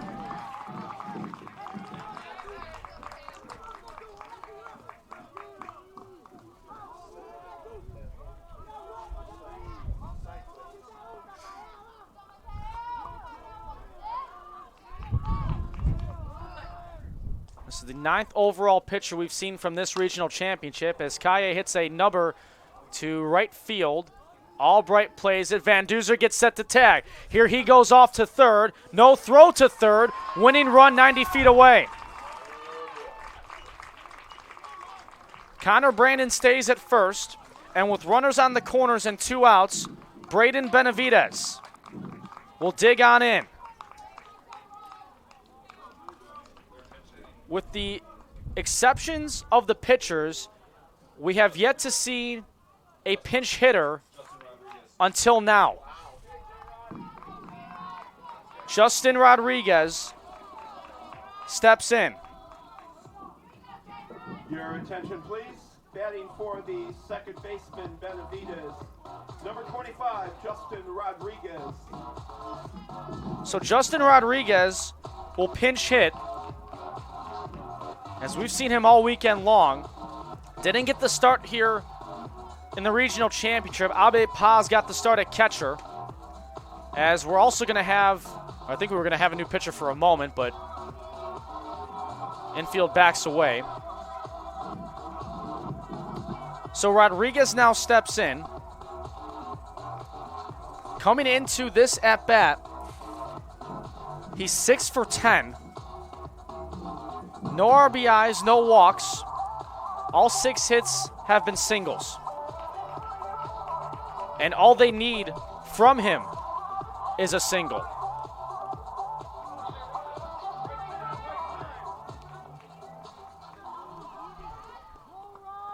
The senior from Wooddale, Illinois, with a chance to send this regional to a Monday morning winner-take-all.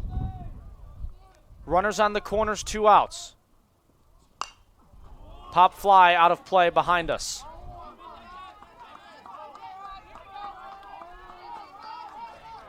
In a weird circumstance, should the at-bat get Rodriguez on and the runner at third not to score, Abe Paz would be on deck next.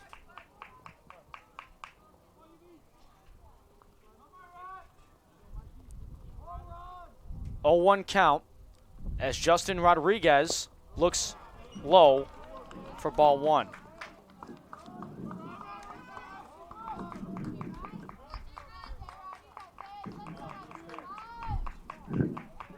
When the pitch is about to be thrown, as we mentioned earlier, you can almost hear a pin drop at the Thunderdome. The 1-1. We will see you Saturday morning. Throw is wide. Rodriguez does it. 14-13 final.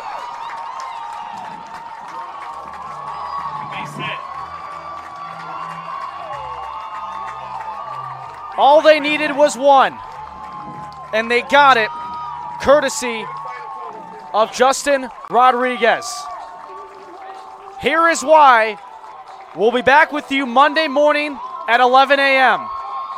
Justin Rodriguez coming in to pinch hit for Braden Benavides. A hit that is off the glove of Ludwig. Throw was late and wide after it hit off the glove, as some words actually being exchanged after the celebration. As not taking exception to something was Tony Laparo. Either way, it'll be winner take all tomorrow at 11 a.m. Yellow Jackets, Cougars will play tomorrow. As you look at the final box line, game time of 3 hours, 27 minutes, 27 runs, 37 hits. One of the most unreal regional championship games you will ever see. How do you top this one? You do it with a winner-take-all tomorrow at 11 a.m. Concordia Chicago lives to fight another day. We're back here tomorrow at 11 a.m. Cougars 14, Yellow Jackets 13. For our great crew that's been here for all 3 days, they'll need to be back for a 4th. I'll be here as well. Ryan Fay signing off on the Cougars Sports Network.